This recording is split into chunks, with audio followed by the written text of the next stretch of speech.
All right, we back. We back. All right, let's see Let me see. if it's actually we live now. We live. We live.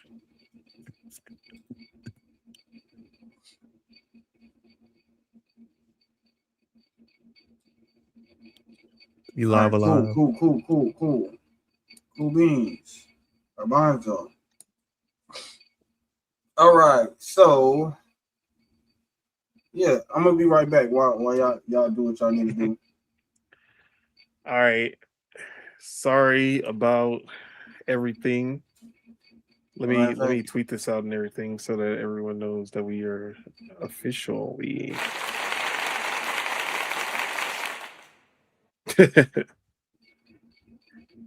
Okay.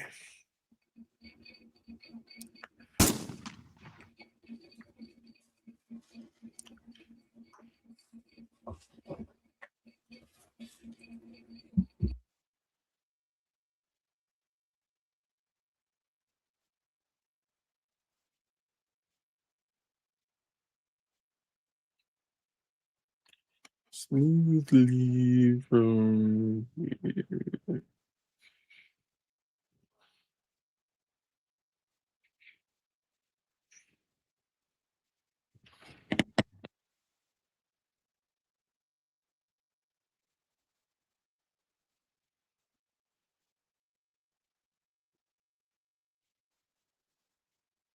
All right, all right, all right.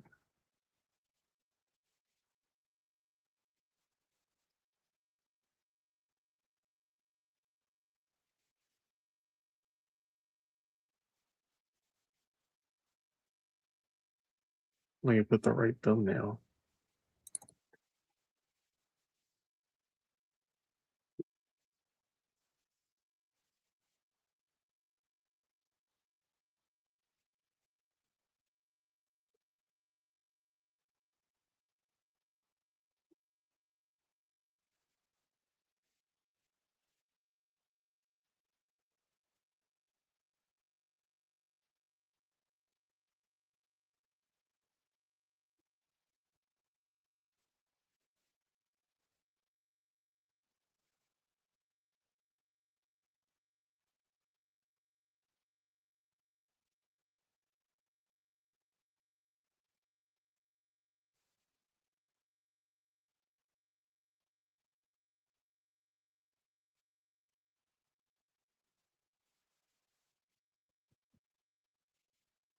All right. I'm ready. Are y'all ready? Y'all ready? We ready? All right, I'm back. I'm low key finna step away again, right, real quick to tell Teach like whenever he does get in to hit up the chat and shit and to do all the other shit to get in here. But I'll be right back. Yeah, you good.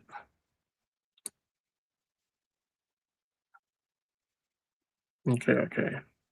That's not what I want to do.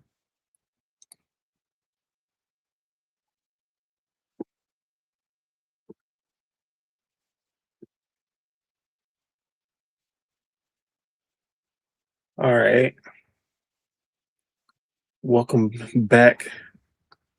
But this time on a different channel, but it's still the same old shit, same old shit. Only 30 FPS, so the gameplay and the camera gonna be a little choppier than normal, but just to work around until I can figure out this whole internet situation. But we gonna pull through. What it do? What go down? Wait, that's not what the intro is. Look, I don't even remember the intro. What it do? What it don't? What it is and what it ain't. It's your boy Don Otaku, aka Don Solo, aka Solo the Don, aka Solo D Swaggy, aka Mr. Troubleshooter. And this is Project Untitled Gaming Podcast, working title. episode 100, and of course, can't even get through episode 100 without a bunch of issues arising. But we're gonna pull through, we're gonna push through. And of course, I'm here with my day ones to talk about the gaming, the whole gaming, and sometimes a little bit more than the gaming. But before we get into the introductions, let me introduce the topics that we have for today. We have the Xbox Summer Showcase to go over and discuss, including the direct that will be focused on a big game for Xbox this year. We have State of Decay 3 still alive, and you'll actually be able to play it sooner than anyone expected. We have Nintendo losing a patent that everyone thought was dumb in the first place. And lastly, we got Halo mismanagement, Halo Studios information to discuss. And of course, we have a little bit more. But before we get into those topics, let me go ahead and introduce my kinfolk. We have Year-Round Spitter, aka Spitter, aka the Raging Demon, aka Maximum Spidey. What it do? What go down? What you been up to? What's good with everybody? What I've been up to? Same old, same old. Been playing Valorant. Had to learn a new character because they nerfed my character. Now he ass. Sad day. Which one? His name was Yoru. Oh, was yeah. so cold. Literally the first person I ever picked, like when I first started the game. And he was actually hard to play. Like he wasn't just cheap, but motherfuckers figured it. Motherfuckers figured him out. Still playing Street Fighter, still playing Alex, getting used to a grappler with no projectiles. Master rank yet? Hell nah. Which characters? Which characters? Oh, go ahead. I was gonna ask which characters do you have master in? I have all the new DLC characters besides one. I got Ryu, Akuma, Ken. Is that it? Yeah, and then pretty much every DLC character that dropped besides one character. Okay. So yeah, I don't think I'm gonna get that character. I ain't really like the character. So who is it? Yeah. What's her name? Fuck. Aki. Oh yeah, Aki. Okay. Yeah, Alex fun is just I'll be just trying to command grab. That shit is just so fun. So I'll be losing sometimes. What else? Still playing WWE. Fuck that game. That's all I'm gonna say. It's not fuck the game that is bad. It's they know what they be doing because when you do the showcase thing, I'm trying to do the objective so I can get the completion thing and get like the extra rewards. But as soon as I'm getting close to that shit, then the computer just starts playing like it don't got no sense. Reversing all my moves and then just specialing me twice and that's it. Last time I played, I had to go against the Undertaker. They told me I had to fight him outside the ring.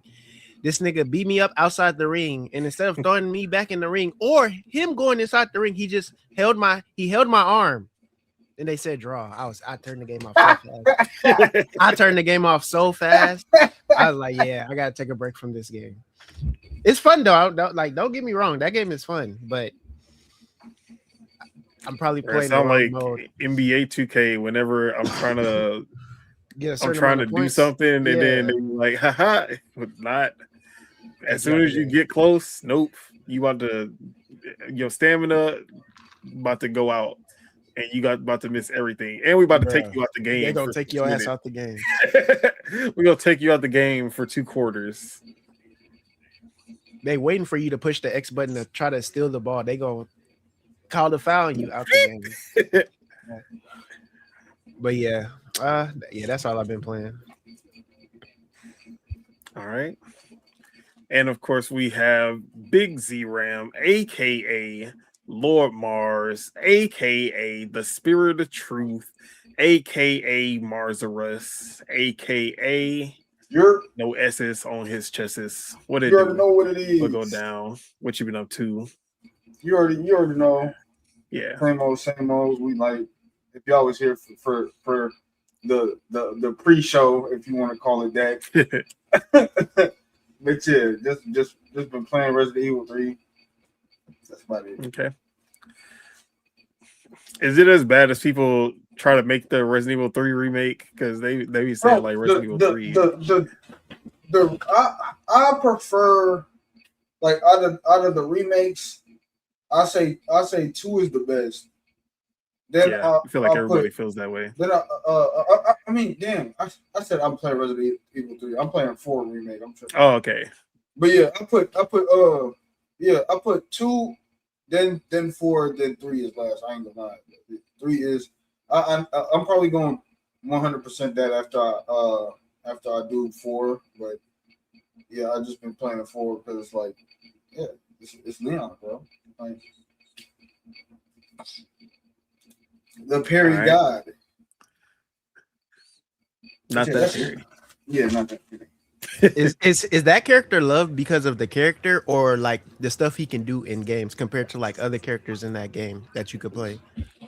See, it started with Resident Evil 4 because I don't think OG like I don't think people cared about 2, Leon that much like when it was Resident Evil 2. Like, but it's because like in Resident Evil 2, he was like a rookie and he felt like, oh, he wasn't this like badass character. But then you see him again in Resident Evil 4, and I never he turned like you like, oh shit, like he's not the rookie no more. I never played I played the first one, like I never beat it, but I played the first Resident Evil, and then I played 4. Like you feel me? Like that was my reintroduction to the series. Like you feel me? Like yeah. Honestly, I never played. I mean, I've seen my cousins play, but I never played Resident Evil until 4. Yeah. That was my first time like actually playing one. But yeah, like that was like the first. I guess Chris was supposed to be a badass, but it wasn't the same. It's not the same, bro. It's not the same. Chris wasn't like super badass until Leon, 5 when he started punching boulders and shit. Leon is over here doing backflips and fucking doing all these different type of knife tricks and all type of crazy shit, bro. Yeah, Leon just smooth. He just, bro. That's why he's that smooth like badass character. But like, and then he got them punchlines. Like he just be dropping them one-liners. Yeah, the one-liner, them quips, like Spider-Man. But like the thing is, like RE4 remake, I fuck with it, but it's just not no RE like OG RE4 because there's a lot of shit they took out. They took out the boss inside of these hanging storage container boss.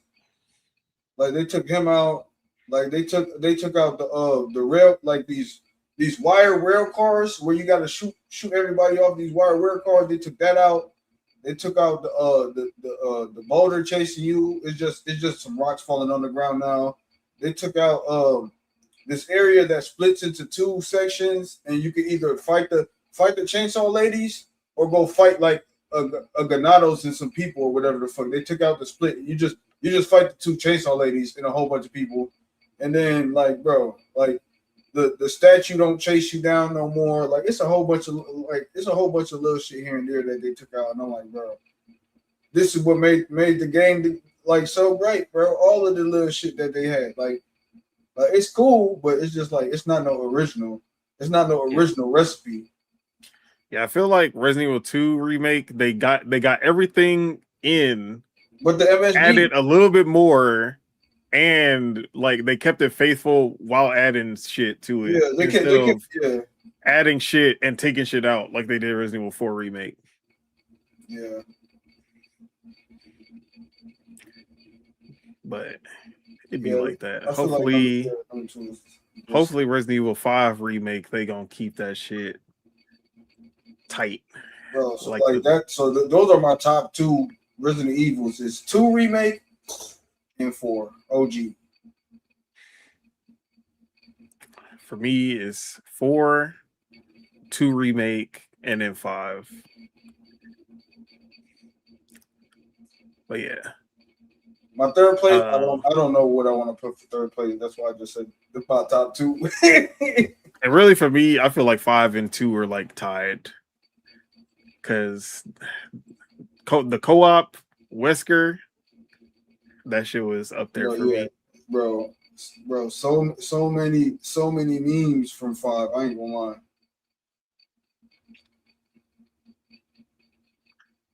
But I also feel like 5 had the most replayability and the most content in general out of any other Resident Evil. You have multiple, bro. You have more than just 2 people you're playing as. Like, it's definitely way more replayability. Well, no, I'm tripping. I'm thinking about 6, but yeah. We definitely don't talk about 6. I'm pretty sure 6 had a lot of content too, but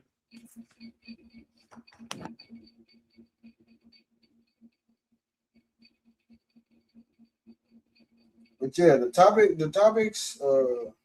What's the first topic? Well, I gotta do my intro. As for myself, Donald Taku. Oh shit! I got a boy just chilling backstage. That's crazy. Who's backstage? Who we got backstage?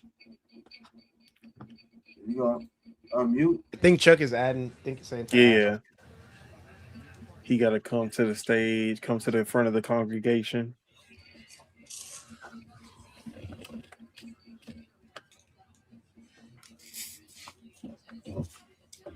Wait, what the heck? Why is it 2 of you? I see him in here. Why does it say it's 2 of him? I only see 1. It's 2 of him now. Now, which one do I? Oh, now there's 2 of them. There's an imposter. There's an imposter. Hello. Okay, he's gone. The imposter is gone. Can y'all hear me? Yeah. All right, perfect. Yeah, the imposter was me 5 seconds ago. All right, so of course we got Year-Round Chukwu, aka Chuck, aka the PC Master Racer. What it do? What go down? What you been up to? Yes, sir. We're currently in the middle of a storm. It's raining cats and dogs. But other than that, side? yeah, it's raining right now. Dark clouds and dark skies and all that crazy. Yeah. It's just dark over here. Yeah, it started raining. It started raining here. But other than that, we surviving. We're a little bit underneath the weather, but we surviving. Have I played anything? Been playing Stray in the background. I think I played a couple matches of. I ranked up on Valorant. Shout out to Valorant. Today's actually my gaming day. So once we're done with this podcast, and I'm done with work, so today's actually supposed to be my gaming day. I got free time today, so looking forward to playing more Valorant. Yeah. And that's it. You said you about to get Marathon and we about to play? So the thing is, I don't mind, but honestly, I don't mind. Marathon seems more, to me, it seems more fun than Arc Raiders. To me. It is. So I don't mind, but I want to get Crimson Chin. So it's either or. So I want to get that because I need a good story single player game that's gonna hold it down. But then at the same time, I don't mind. I honestly do not mind. Do we have a third? Is the question. Do we got a third? When a third game? No, a third person to play with us if I get Marathon. We 2 of us is equal to 3. Like, come on. So yeah, I don't mind though. I don't mind getting that, but Valorant right now is on the table. Yes, sir. Okay. Oh, what up, Xbox Killer? Yeah, what happened? A lot, but we had to do some last minute maneuvers, so it looked different, but Yeah, This is temporary until we get the internet situation fixed. but we back. You But feel we me? might. It's official. It's up to official. all right. As for myself, bro, this gameplay is nasty. Yeah, it's kind of It's cool. Oh, probably because I'm the one streaming it. yeah, it's Making pretty it. cool. Anyway, we going. It'll be all right. It'll be, yeah. But as for myself, Donald Taku, I've been playing, as you can see on the screen. Shout out to Sue Bagels, Subeg. Shout out to Yeah. CJ. Shout out to Sue Bagels. He hooked me up with a copy of Marathon, and we haven't been able to play together yet. But I did run some solos the other day, and yeah, this like I still like this world. I like the art style so much. The gunplay still feels good. I've been running this like a stealth game when I'm running solo because I'll be ducking all smoke Mm. and just trying to get my loot and dip. So I basically just been playing fucking Splinter Cell, not a PvP game. I'll be trying to duck anybody that I see. But yeah, this game, I haven't got to any of the stuff that makes this game special yet. But the way I be seeing people talking about like the Cryo Archive, which is like it's the raid of Marathon, basically. The Destiny raids, but for Marathon, I need to see what all the hype is about. So we're gonna get there eventually. So yeah, other than that though, I've also got really into Slay the Spire, the first one. The first one. Because the first one was in Game Pass. I didn't know it was like a battle card game. Like I fuck with the card games. It's a deck builder roguelike. I love those type of games. And Slay the Spire, I've played it before. I've played it on my Switch. I never got super deep into it, but I did have fun with it back when I first played it. But now I'm actually kind of addicted to it. So my first run that I played after restarting on PC, I won. And it's because I was like going for a defensive build with the first character. Like I had this build where every time I would block an attack, or every time I would add block to my character, it would do damage to the opponent. So I was just stacking nothing but block cards. And then I would basically negate any damage that came my way You was the defensive cheese in these niggas. Yeah, exactly. Like every time I would add a block, it would do 5 damage. So I would just play. I would never play any attack cards. All blocks, unless I just didn't have any defense cards in my hand.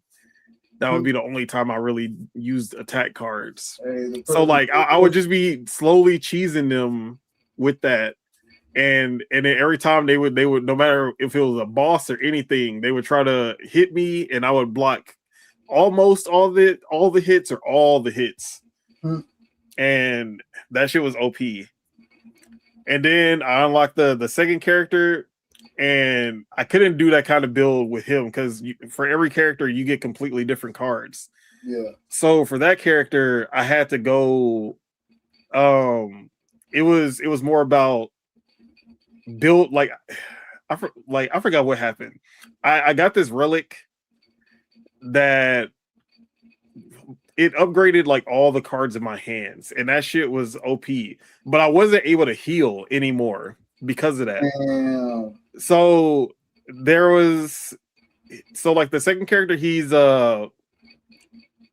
instead of like worrying about blocking, he has a lot of cards that do 0, like they deal 0 energy.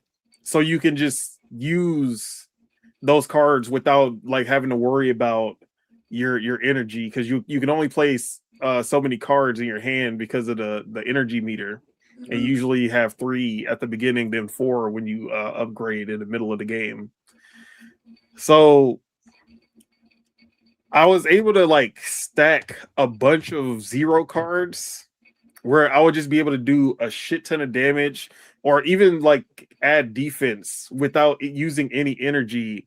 And I had these cards that would like, I would be able to pull even more cards, because usually only 5 cards in your hand. Basically a pot of greed ass nigga. Bro, like by the end of it, I was looking like it was literally that Yu-Gi-Oh moment where everything just comes together perfectly. That's how I felt. I was like, bro, this is an episode of Yu-Gi-Oh! Because like I believed, and I play this card that brings back somebody from the dead, and then I play another like, bro, what? Like when I got to the final boss, so the final boss, I had like 30 health left. If I would have got hit 2 times by the boss, it would have been over. But I just kept getting so lucky with my hand. I got this one hand where it would basically give 3 duplicates of the card on the next turn, right? And the duplicate that I made was this card called Caltrops, which basically injures anyone who, like, every time an enemy attacks me, they take 5 damage. But since I have 4 copies, like I have 4 of these cards activated, it would do 20 damage for every time they would attack me. The boss did multi-hit moves. Like at first it was like 4 attacks at a time. Then it was 5 attacks at a time. Then it was like 9 attacks. Bro, every time I had enough block where I would block all of his attacks. And then he would just be doing 20, 20, 20, 20. 20, 20, 20, 20, 20, 20. Bro, he dies so fast. I was like, yo. So yeah, this game is great. If it's when you get the right cards, that shit feels so good. Pause. But yeah, Slay the Spire is a great game, especially if you never played a deck builder before. This is one that you should definitely try. Slay the Spire 2 is out. I haven't played it yet, but once I finish this, I'm probably gonna move on to Slay the Spire 2. But yeah, Slay the Spire has been pretty addictive for me. And then, of course, we still own Pokopia. Still in the 3rd area. I basically just been playing, checking in, doing like a mission, and then I'll set it down and then come back the next day so I can do the check-in, do all my challenges, do a mission here and there, and then drop it. But I at least be playing every day just to complete my my daily challenges and stuff. I didn't do the event that they just had where you could get a Chansey bush or something like that, a like giant Chansey plant. So I missed out on that. And then I played the Tomodachi Life Living the Dream demo. And yeah, bro, I need this game like today. Bro, the Mii creator in this game is so much better than, like, they've improved the Mii maker so much. Now you can actually draw on the faces. So like people are literally drawing like Goku and shit but they would like add all the like facial structures and lines. Or I don't know if you've seen like the guy who made all the characters from the Boondocks, and they look exactly like the Boondocks characters. But bro, Tomodachi Life, this shit's about to be crazy. And like the game is so crazy that Nintendo blocked sharing for this game. So you can't like share any clips or screenshots because you have too much freedom to add any any words, phrases, or anything. There's no censorship whatsoever, which is why Nintendo blocked the sharing. They're just gonna be sharing that shit on the internet somewhere else. Yeah, like people, like basically, they're like people were literally just taking videos of the screen and then sending it. Like that's you can't send it like normally, but you can still take a screenshot or like take a picture of your screen and send it or something like that.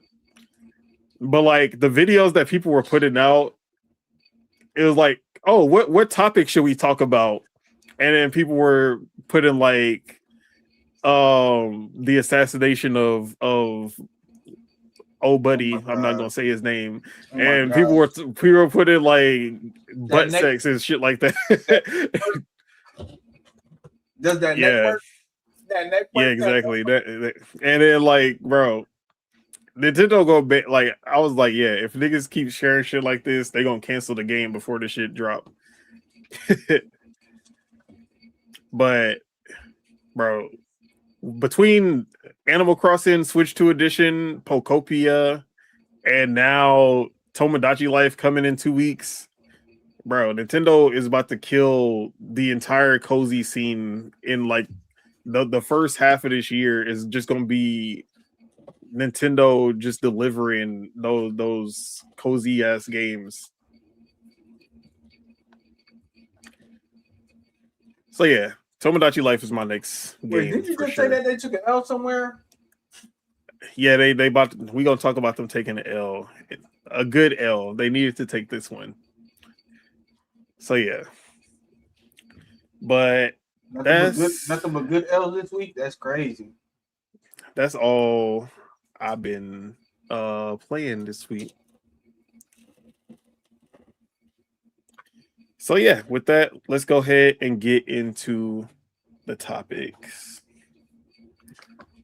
First and foremost, let's talk about State of Decay 3 because a lot of people didn't think, or I guess I did think that we were gonna see State of Decay this year, but I thought it was gonna be like June showcase. We were gonna get another trailer or something like that.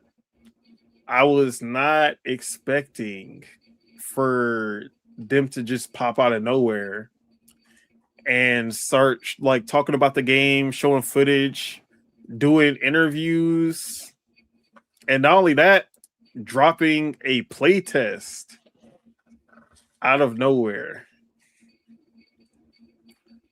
So they Undead Labs came out and they put out an announcement that they're gonna do a playtest next month, an alpha playtest for State of Decay 3 with co-op next month. And how do I get in? I got it in the chat, but I'm gonna repost it. Let me repost it for you. So yeah, but here are some of the details that they went over with what they're improving in State of Decay 3. So the game is going to be set years into the future after the initial outbreak. Player council providing feedback on playable builds behind the scenes for over a year. So they've had people like State of Decay fans. What up, Soul Tech? You're Xbox Killer. Don't start. I already see you trying to start shit in the chat. We're not doing that. He said Nintendo always taking L's. Never. I shouldn't say never. But they've had a player council providing feedback on playable builds behind the scenes for over a year. The plague remains a central evolving threat. So they said that like the survivors are a lot tougher and they've adapted to survival with these zombies by this point. I ain't gonna but lie. Now the zombies are evolving.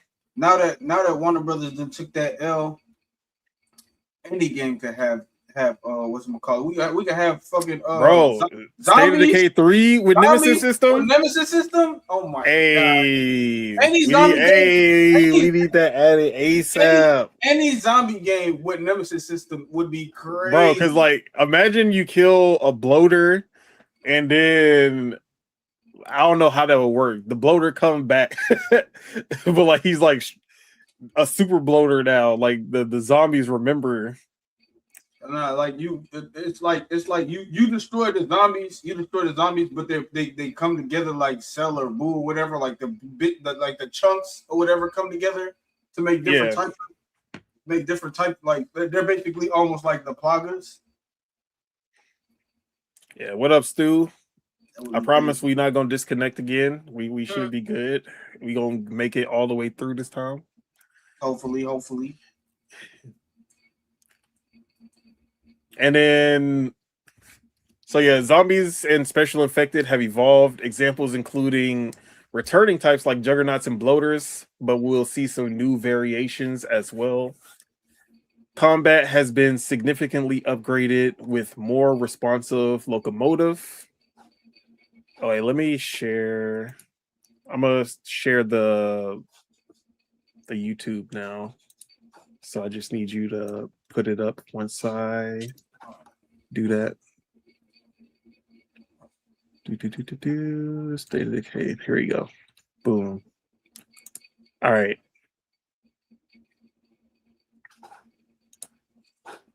There we go. So yeah.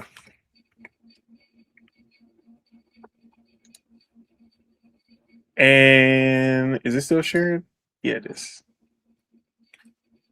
Just making sure. Combat has been significantly upgraded with, already said that. Crafting and building lean into a post-scarcity scavenging vibe where players improvise in a world that's already been heavily looted. So that's going to be, I guess, a bigger change because State of Decay 1 and 2 happened like right after the outbreak, kind of. Whereas now you're like years into it and people have been looting and taking shit for 28 years later. Yeah, exactly. So like now you got to actually improvise. You're going to have to craft more, build shit more because you're not just going to find the things that you need as easily. So I like that. Multiplayer now supports up to 4-player co-op in a truly shared open world, untethered. You can actually go in any direction without having to worry, oh, I'm too far away from my teammate. Yeah. And it's 4 players now, so that's about to be dope. So Players can start in different locations and explore more independently while still contributing to a shared experience. The solo experience is still a major focus. The studio expects most players will play alone and will feel complete and satisfying on its own. Undead Labs positions State of Decay 3 as the biggest evolution in the series yet, building on the systemic depth of the first 2 games while expanding the world, co-op freedom, combat feel, and emotional storytelling. So yeah, I have the video finishing up, but hey, this and that one, I'm good. I'm good. Exactly. I'm good. Like I played RE9, destroyed RE9. I'm over here finishing up all this other shit. Hey, I got 2 zombie games. I don't need no more zombie games. If they pop up, hey, I fuck with it. But hey, we got these 2. So yeah. Sue, the untethered, yeah, that shit was annoying because the range that you could go away from your partner was so short. Like at least in Halo Infinite, it was tethered, but you wasn't going, like you could go, I think it was like 1,000 meters or some shit like that, like 1,000 kilometers or something. You could go far enough that it didn't matter that there was a tether because it really didn't happen often where y'all are just so far apart. State of Decay, you go like to the next building over, and they're like, "Yeah, bro, you gotta bring your ass back. What are you doing?" Or your partner start driving off. Yeah, it's a wrap for you. So yeah, I'm excited that they fixed that, and that 4-player co-op about to be crazy. I already know. But this one's gonna be Unreal Engine 5. It like from the last trailer that we saw, it looked really good. But we got a playtest launching next month. You can sign up right now. Let me put the link. Let me get that link so that I can just put it in the chat for everybody. If I could find. Where did I post this? Oh, here it is. So yeah, for Mars, I just put it in the stick talk. And then for everybody, here you go. Bam. So that's the playtest link. Sure. For State of Decay 3.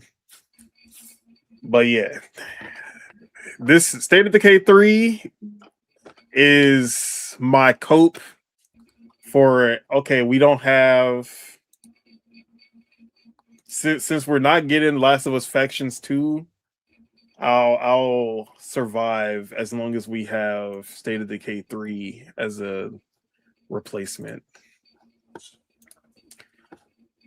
But it's looking good though. And I'm hoping that we can get in. I want to know if we can actually like talk about it or share footage or anything like that. Usually alphas they don't be letting you, but I hope that we can just so I can talk about it on the show. But probably not. All right, I got footage, the gameplay on the backstage right now. Yeah. There we go. But Mars, I know you the zombie guy out of everybody. You're 100% the zombie guy. Yeah, I'm the zombie guy. And the thing is, I've played State of Decay 1 and 2, never beat either one of them, not gonna lie. I just because it's so big, I just never had the time. Like it's like the GTA zombie games for me. Like you feel me, like bro. Yeah. I just don't have the time for it. And then on top of that, does it end? I feel like it doesn't end. Like I think you just keep building your civilization and just keep on building up. The only like the person that plays this game more than me is my ex-girlfriend. Like she plays State of Decay all the time. I always talk about playing State of Decay. So I'm like, cool. You feel me? Like if she fuck with it, I fuck with it. You feel me? But it's like it's just too big. I fuck with it. I fuck with it though. So like I don't know if I'm gonna go back to the first one, but I might retest the second one just to get a little feel. I don't even think you can touch the first one. I think the first one is only on the Xbox One. Jeez. I don't think it's on PC. Only 2 is. That's crazy. Well, it is what it is. But I do feel like I'm gonna touch the older game before I hop on the new joint. Yeah, the one good thing about Undead Labs is that they updated the shit out of State of Decay 2. Like what State of Decay 2 was at launch and what it is now, completely different games. Not even close to the same. So I'm pretty sure they're gonna do the same. Actually, they said in the interview that they're gonna do the same thing with State of Decay 3, and they're gonna be updating it for years to come. So that's gonna be good. Hopefully it's actually a good game at launch and it's running well and it looks good because State of Decay 2 was not that. And I think they've learned their lesson from the second game and the first game that they got to launch it good so that people actually have a reason to keep coming back. Most definitely. But I still don't think it's going to come out this year just because they're doing the alphas now. And I feel like, and they said they're going to keep on bringing the alpha back. So they're gonna drop the alpha next month, and they're gonna bring it back sometime again to get some more feedback. But I think it's still gonna be a 2027 game. They Xbox already has a shit ton going on in 2026 anyways. And if State of Decay 3 launches, I feel like it would have to be like November or December, which we know GTA 6 probably don't want to do that. Yeah. So I think it's still gonna make it 2027. Yeah. But Like, if it's like early 2027, January, February. yeah, January, February 2027, that's gonna be a killer. A good way to start off the year. But Spitta, you ever got into State of Decay? And if not, does State of Decay 3 look like something that you care about? Nah, I never really got into State of Decay. I really didn't get into zombie games. The only zombie game I really got into was Dying Light. And a little bit of Left 4 Dead. Okay. But this type ain't up to you. Even with the co-op, it's not speaking to you. I mean, I've seen people play State of Decay, and it is interesting, but I just never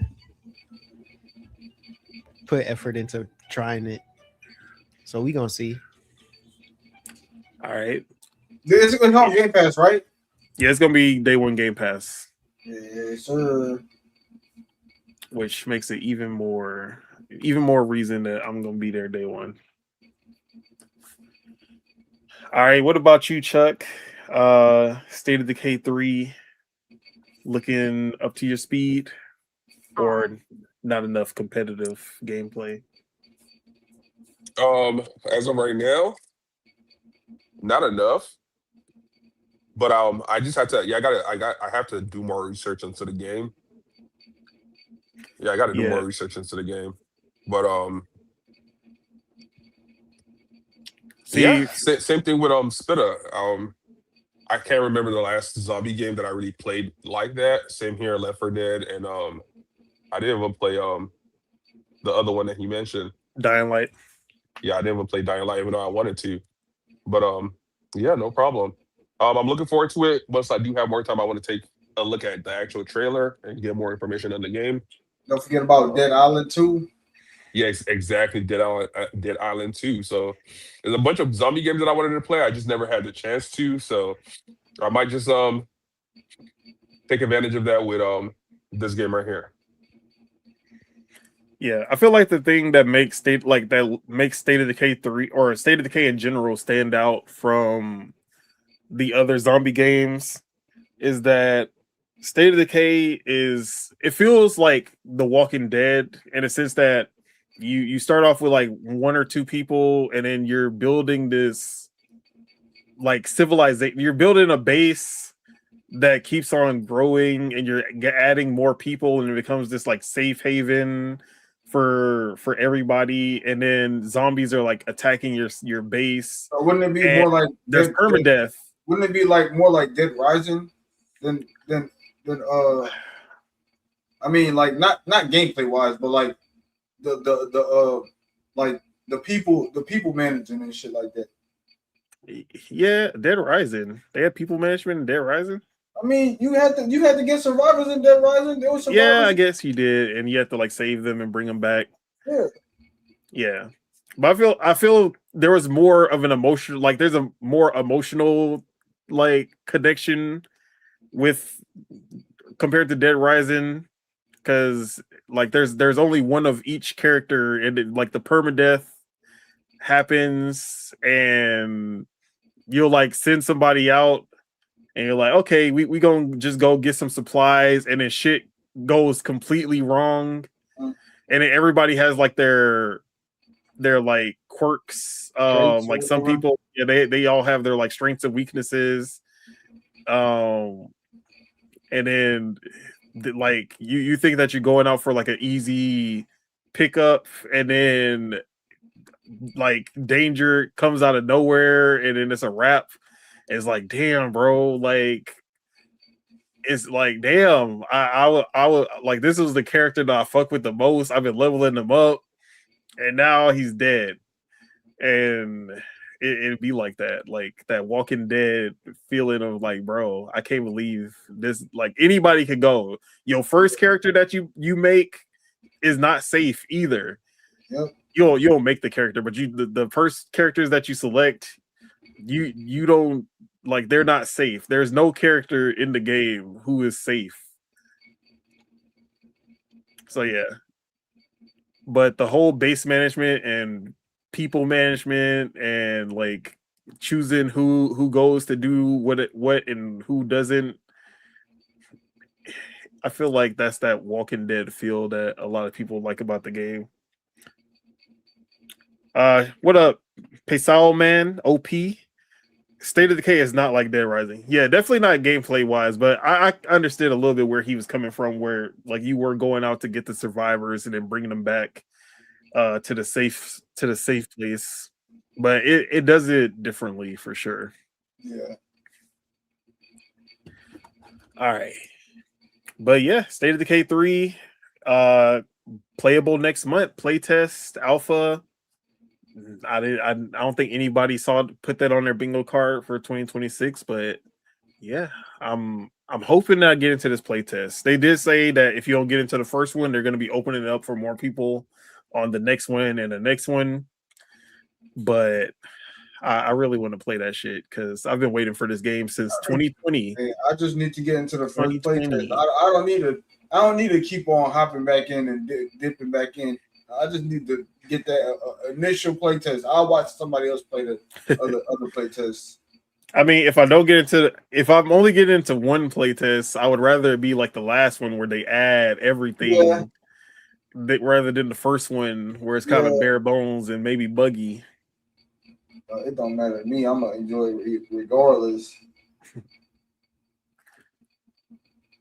So yeah, the link is in the chat if anybody wants to sign up for that playtest. But shout out to Undead Labs and State of Decay 3. This game is gonna be ambitious. I don't think it's as ambitious as they wanted it to be. I do think that they held back because at first they were talking about State of Decay being like an MMO, State of Decay 3 being a full MMO style game with definitely more than 4 characters. But I think they have to tone it back.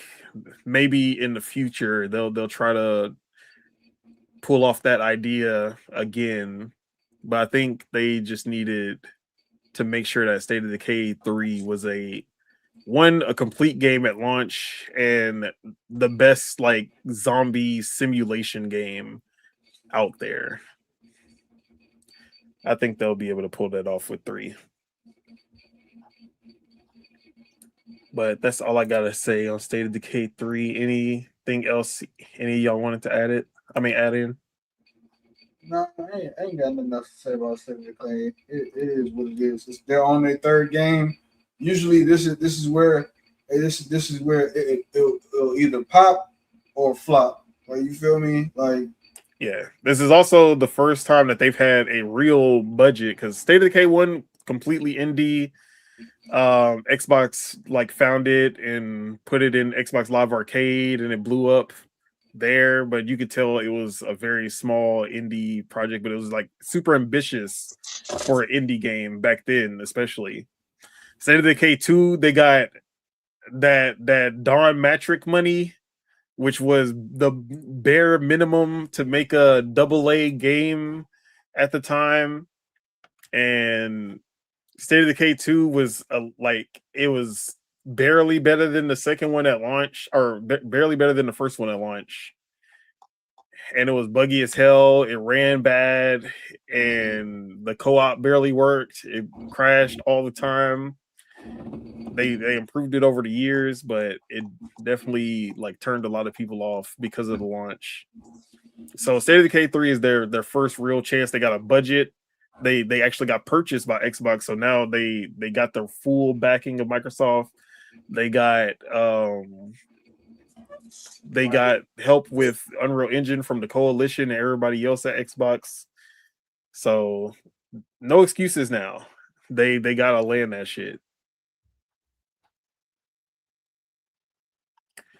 All right, but speaking of Xbox, let's stay on the topic and get into the Xbox showcase that was announced the big one, June 7th. Sunday, June 7th is the date for the Xbox showcase. And not only will the Xbox showcase be returning this year, but Xbox Fan Fest, which is an event that used to happen. But because of Xbox getting away from their fans and whatever I don't even know what to call their moves that they were doing. They moved away from Fan Fest. They were trying to get away from the whole community aspect of Xbox. And now, shout out to Asha. She's at least understanding what makes Xbox special, like what made Xbox special in the first place. I'm not gonna let you tell us that lie on the name of Xbox, because we know we what are really telling those lies. We know what really killed all that community-based thing, and it was COVID-19. No, it was not no COVID. They were doing really Fan Fest from 2021 to 2022 to 2023. It was only until 2024. It was until 2024 that they were like, "Oh, let's not do Fan Fest anymore because we just announced that the games are going to PlayStation and we don't want nobody to jump us." Wow, scary see, ass, you know what I'm saying? Scary ass. Memory be serving everyone differently. COVID killed the whole little COVID thing. did not, bro. Fan Fest sold out every year. 2021, 2022, 2023. Every year. I'm not trying to hear that. And they had the Fan Fest theater events where you could just go to a local theater and watch the Xbox showcase in theater, and they would give out gifts and everything. I went to that with Caleb one time. CR ticket. And that was back when they really was putting out the budget to do shit like that. And then they kept on reel it in, and then they canceled it altogether. So no, that was not the reason that they killed off Fan Fest. I ain't trying to hear that. But shout out to Asha, Queen Asha Sharma. She's bringing it back single-handedly. By the way, she was the one who did this all on her own. No, I'm just playing. But yeah, she said Sunday, June 7th is locked in. Xbox Game Showcase 2026 is almost here with a deep dive into Gears of War E-Day. So that's going to be the direct that follows the show. Last year, it was Outer Worlds 2 and Grounded 2. It was a two-piece show. The year before that was the Starfield direct. Or no, the year before that was the Call of Duty direct. The Black Ops 6 one, and then before that was Starfield. So now Gears of War E-Day is getting that direct treatment that'll be in the show. So Gears is pretty locked in for 2026. Yes, sir. And in my first month, I heard clearly that our community values Xbox Fan Fest. As part of the return of Xbox, we made the decision to bring it back to LA to recognize the players who have been with us over the years. Looking forward to celebrating together. But she later came back, or I should say Xbox later came back and announced that not only, like, because of the hype for FanFest coming back, they actually said that they were going to be going on tour with FanFest and not only bringing it to LA, but they're going to be bringing it to Cologne, Germany, London, Los Angeles, Mexico City, Seattle, Sydney, Australia, Tokyo, Japan, and Toronto, Canada. So there will be even more chances to join FanFest for the people who can't make it over to California. I'm going to be trying to go to the one in Seattle. We'll see. But really, Cali ain't that much of a. It's like a 14-hour drive.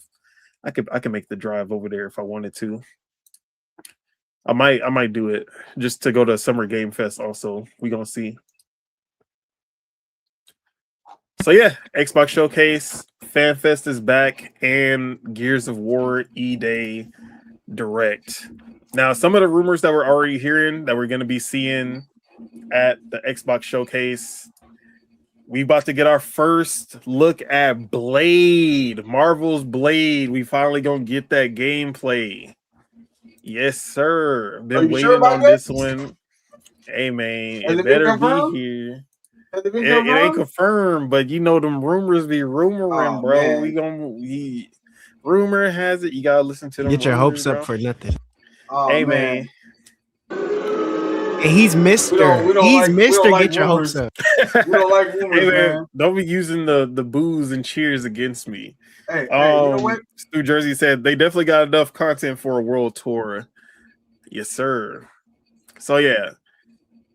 I think this showcase is gonna be like this is gonna be the year that they finally, like, all of those games that we've been waiting for since 2020 and 2021 that they announced back then is finally gonna be donezo. Like we're finally over seeing those at every, like, or hoping for those at every showcase. State of Decay 3, we're finally gonna see that, like, we're gonna get a new trailer there. And then it's going to be out before the next showcase, most likely. Blade, we're going to see that. I think it's going to be a 2027 game, but I think we're going to see Blade in action. And knowing Arcane, that I'm hoping that shit is A1. Shout out to Dinga Banka, I think that's his name. I feel like I fucked up his name, but Dinga, that's my guy. I'm hoping that they pull off this Blade. But you don't know how to say his name. Crazy. Hey, bro. Shout out to my black Frenchman. That boy name is Hinga Dinga Durgan. But other than that, of course we're gonna see Fable. I'll be right back. We're gonna see Halo. And we actually got confirmation that there definitely is another unannounced Halo game that has been being worked on. So I think we're going to see that here as well. But I think this is going to be the show where Clockwork Revolution is going to be here for sure. And I think this is going to be the show where we actually start to see some new game announcements. Oh my God, new games. Finally, we're gonna be seeing some games here that we haven't been waiting for. Like, it was like 2025. Yeah, I hope we see Fable, Gears, Halo, and what was it? What else was out? And Avowed and Outer Worlds. And in 2024, we were like, yeah, I hope we see Fable and Hellblade and South of Midnight, and then 2023, I hope we see Fable and State of Decay 3, and now all of these games are actually coming out finally. So we can finally look forward to games that we don't know, be surprised about shit. Be like, bro, what are they gonna show next? Instead of just saying, yeah, we go see these same 6 games that we've been waiting for since 2020. So I'm excited about what's new that hasn't been announced. Like the StarCraft shooter that's been rumored a few times now. We just got a new rumor about that one also. But I think this showcase is about to be a big one for sure. But how are we feeling about this showcase? Gears of War, possible Blade, more gameplay for Fable, a possible Halo multiplayer announcement. Spitta, how are we feeling? I can't wait to see the Gears of War E-Day gameplay. Cannot wait. What the fuck was that reloaded shit? Bullshit. I'm just gonna call it out. It was bullshit. It was free money. I get it. It was for PlayStation motherfuckers or people that didn't play the game. It was that. The only reason I have to accept it because it makes sense for them to drop that before, because the new game is a prequel to that, so it makes sense. all you fools like, why you didn't drop Gears 2 and stuff? Like, why would they do that when they're just when they need you to know about the beginning of Gears so they can show you the prequel before the Gears of War? But other stuff, Blade, yeah, I seen that on Twitter. I see it to believe it. Yeah, I can't. I don't even know where the source. I don't even know who the source is. So honestly, take the Blade. Yeah, that Blade one was really crazy. I keep seeing like people say it, but I've not seen a source to who is saying that Blade is going to be there. It's going to be live, but I'm not. I'm not worried about it. Like, I'm not putting no. Oh, I hope it's there. That's like, you know. But if it's there, I'm gonna be happy. If it's not, I'm not gonna. I didn't expect it like that. It's only until somebody tries to just throw that shit out there. Besides that, I hope they show a fighting game. Kill it, bro. I hope they show a fighting game. If it's Killer Instinct, like they keep, bro, that Killer Instinct rumor keeps coming up. The more like the Ed Boon making Killer Instinct rumor keeps coming up. So yeah, we gonna see at least that or something else, because as you can already see that like PlayStation got Marvel Tokon, Xbox needs something. Yeah. It's also sad that PlayStation got to announce Dead or Alive when that's been predominantly an Xbox thing. Like Dead or Alive has been synonymous with Xbox since 3. So that Dead or Alive announcement should have been at the Xbox showcase, not at PlayStation. But that just shows that fighting games on Xbox is not where it used to be. Hey, but if they make a new, if they make a whole new fighting game, that'll be live too. So I just would like to see any type of fighting game. A new IP, Xbox Smash Bros. Bruh, something. Only thing they about to get the Avatar, Invincible Versus? Yeah, Avatar, Invincible Versus. Bruh, I mean, I don't think Killer Instinct. Only Marvel Tokon is skipping Xbox as far as fighting games, but that's because it's actually a PlayStation game.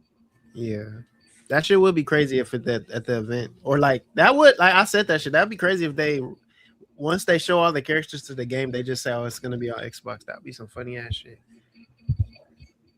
But yeah. Besides that, yeah, I'm happy. Hopefully they show something we haven't seen too, because that's always good. So I'm just like I'm already gonna be eating because of Gears of War, so that's why I'm gonna be chilling. And then since it's a direct, it's gonna be at least 15 minutes. Exactly. So I'm gonna see some crazy shit. Showing everything. Maybe not everything, but they're gonna be showing off. Too? And I think it's important that it's a direct because that means they have enough new shit to show. And I think that's what they want. Like they want to be like, yeah, this ain't the same old Gears that like. Yeah, I'm pretty sure they're gonna show like probably like a little gameplay of like parts of a story. Like they're gonna probably play parts of the story just to show you.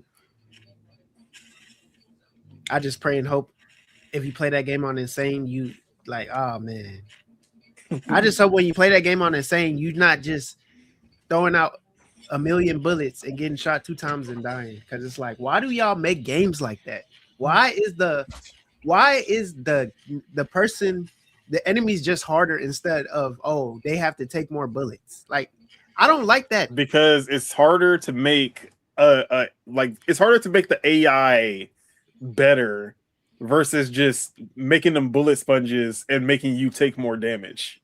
Bro, that shit is that's the reason it took me and Ace to beat Gears, the last Gears that we played, because bro, we're just sitting every time you get to like a little mini boss, you gotta shoot them. You gotta shoot them with pretty much all your guns because you losing ammo. All he gotta do is just hit you 2 times or grab you and you're dead. Don't even get a chance. And that shit is just game fun, but like, bro, that shit is just annoying.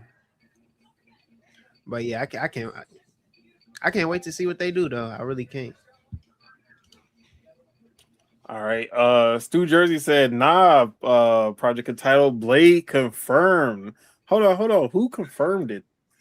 I still like that's what I'm trying to figure out who confirmed it because I don't know who actually said it.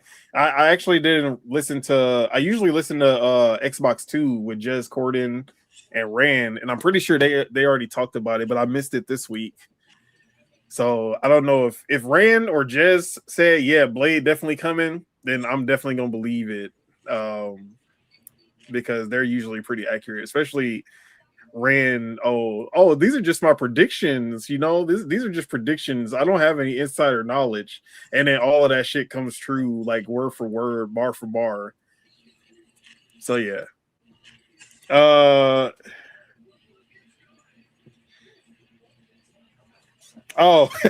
Sudre said y'all confirmed it. That's what I'm spreading.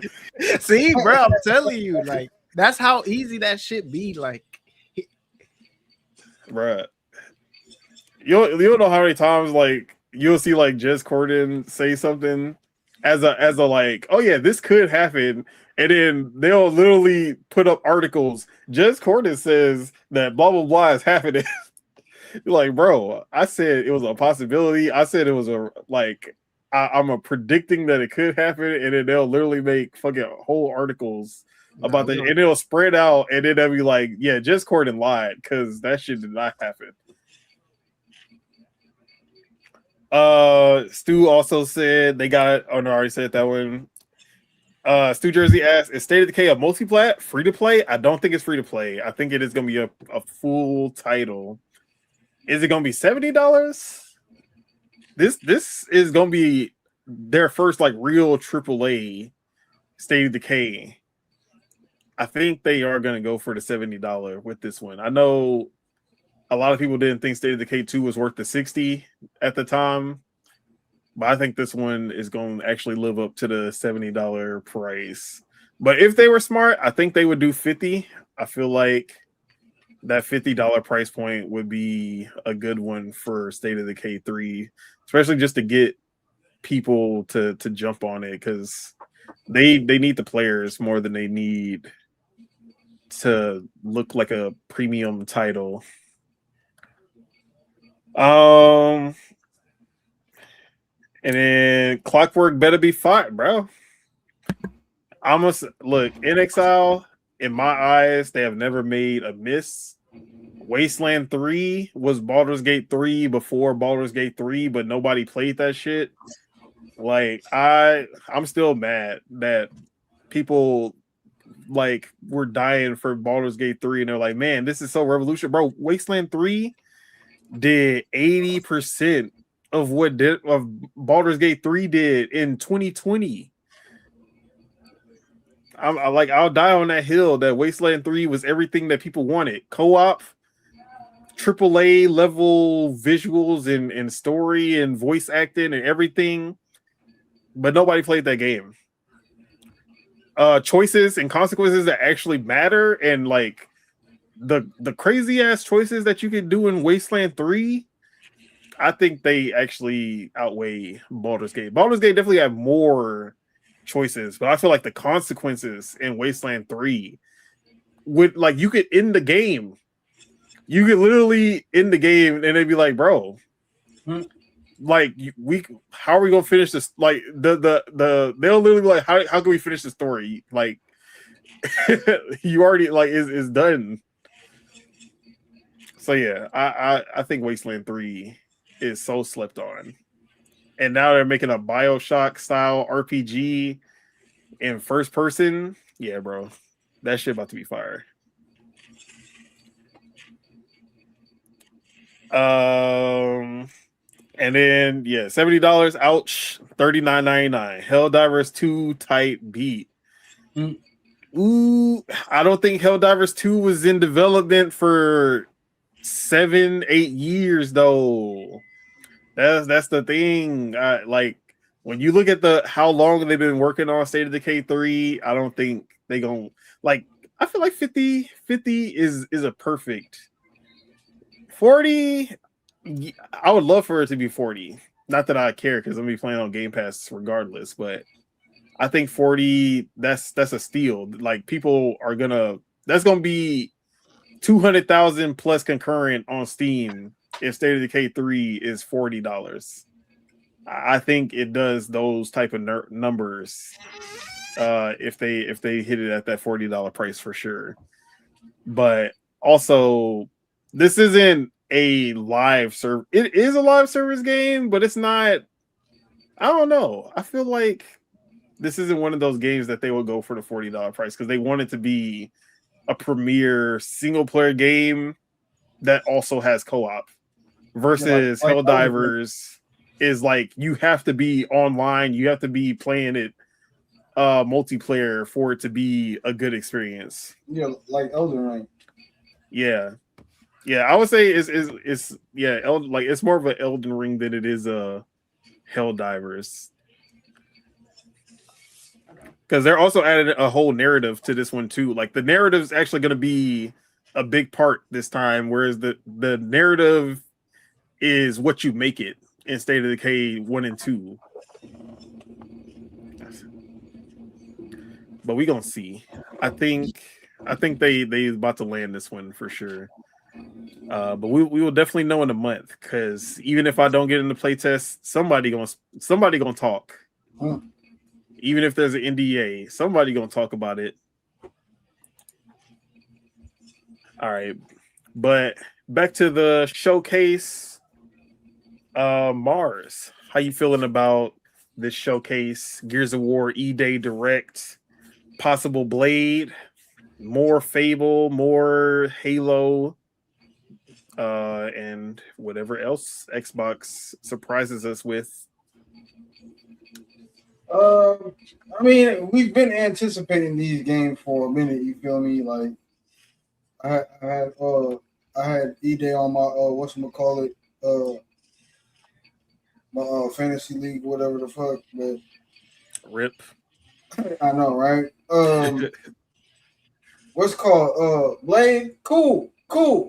I hope they put the Nemesis system in. It's too late now. The game's about to be ready. But yeah, man, like, hey, like I got the same anticipation I've been had. I'm ready to see some new shit. You feel me? Like, I want to see new IPs and shit. Yeah, and that's the thing that I'm hoping because we know that they've made a lot of publishing agreements with studios like 100 Star, who is the ex Rocksteady, ex Batman Arkham developers. Yeah. They have a game that they're working on with them. So I want to see, okay, what are they making with Xbox? I want to see if that shows up because it's going to be a new IP most likely. So, and then they also have a game where People Can Fly, the Outriders developers, the Bulletstorm developers. What are they cooking over there? So I'm hoping at least one of those games shows up with actual gameplay. Hopefully they don't do that bullshit like they did with what was that game with Avalanche? The driving game. Contraband. Oh, Contraband announced in 2020, no gameplay, and then it gets canceled in 2024 or 2025. One of those. I think it was 2025. It got canceled. Yeah, they better not pull that shit again. With one of these partner published games. But yeah, I think we're gonna see at least one or two like new games from Xbox that we haven't seen before, or haven't been rumored to oblivion, or like haven't leaked or something. And yeah, Chuck, are we looking forward to the Xbox showcase in June? Anything sound appealing? Gears, Fable, Blade, any of that? Is that boy muted? Oh, yeah. If he's here, Chuck, you here? Just muted? No. All right. Oh shoot. Oh, there go Casso. Yeah, we in here. What he How do? long Sir. I was looking at my PC. Well, how long you been in there? I really just joined. I didn't know. I didn't understand what was going on. But you heard what we talking about? Nah, like Okay. All right. So Xbox announced the June showcase. Gears of War E-Day is gonna have the big showcase piece. They're gonna do a whole direct on Gears of War E-Day. Possibility of Marvel's Blade being finally getting gameplay. And then of course the Halos, the Fables. Am I botting right now? Or was that It kind of sounded like Not that. really. Not really. okay? Just For a moment. then so they got the Blade game is being rumored to finally show gameplay at this showcase. Then there's also the Halo remake for Halo 1, a Halo multiplayer game. Fable's gonna get some more gameplay. Clockwork Revolution, the other games that have been announced back in the day or like already, but anything that sound appealing? Yeah, Halo, Gears, that shit. I'm excited for that. I don't be on the game that much, but those are always games that I'm excited for. Like they usually don't let you down. Even if they do a dumb remake and it's kind of annoying, we still get on it, enjoy ourselves a little bit. You feel me? And then do whatever. But of course, those the classics, the old reliables for real. Yeah, and do you remember Gears E-Day? The announcement for that one? Not specifically, no. Yeah, that was the prequel to the first day that the Locusts invaded. Yeah. So we're going back to Dom and Marcus. Oh, that's what's up. It's not redoing anything, but just no. It's they never told this story. Oh, that's what's up. I think it's like, I guess, or I wouldn't say it's like Halo Reach because you don't actually play as Master Chief in Halo Reach, but this is like the Halo Reach moment. Yeah. And of course, those are classics. Like I said, I'm excited for them, so I'm ready to get down. So yeah, I feel like the Xbox showcases are usually some of the best. So wait, y'all can hear me? Okay, yeah, now we can hear you. All right, perfect. I'm looking. I got 3 things going on, but I'm looking forward to it. I'm interested to see where they take the story. Knowing them, with them going to the prequel, they might set some things up to come out with the next game moving forward. So with this, the horizon is wide. They have the chance to introduce a whole bunch of new things into the story for them to capitalize moving forward. So I'm interested to see how the story is, because everyone in here has followed the Gears of War story from the beginning to this point. So it's interesting to see how they're gonna spin it. Or is it gonna be a money grab? Is it gonna be like heavily focused on the story? Are we gonna be introduced to new characters? What characters? So that's my main thing. Is it gonna be a money grab, or are they going to actually do something right for the fans, for the fan That's base? a cool perspective. So I wonder how they gonna do the Lancer, since see what I'm saying? I think we're gonna actually get to see the creation of the Lancer, because the Lancer was the creation of certain like the weapons, actual Lancer, not the stabby one, but like probably like a mission of them chainsaw setting up the Hammer of Dawn or some shit. Yeah, exactly, all of that. So we'll see, because with games recently, if this was back in the day, the hype would have been, oh yeah, but recently everything has been a money grab. So everyone, well, I'm moving with caution. So I'm interested. That's my biggest interest, to see if this is a money grab or this is like Halo 1 remake. I feel like that's for the fans for real. Oh That yeah, right for there. sure. They I not mean, even the having a fan, campaign. the Halo fans feel like it's a money that's- grab, which is That's funny. that's for what you call though. That's for the like. That's for the PlayStation guys, That's for PlayStation people. so that they can catch up. All I know is that if they talk about another Halo and it's ain't got nothing to do with multiplayer and it's on some XCOM shit, some Halo War shit. Hey, Don't bro nothing. don't get my hopes bro up. nothing. Hey, Nah. don't get my hopes up. We If they firing made shit a up. Halo We XCOM, burning shit up. my heart, bro. A Halo XCOM, This bro. fake ass nigga. If we get some nonsense like that, burning shit up. Hey, I want some kind of Halo spinoff. Like, definitely announce the multiplayer game first, though. Hey, You gotta have a all right, multiplayer give me a game Halo at fighting least, game. I'll take it. bro. He wants Sonic man. Heroes.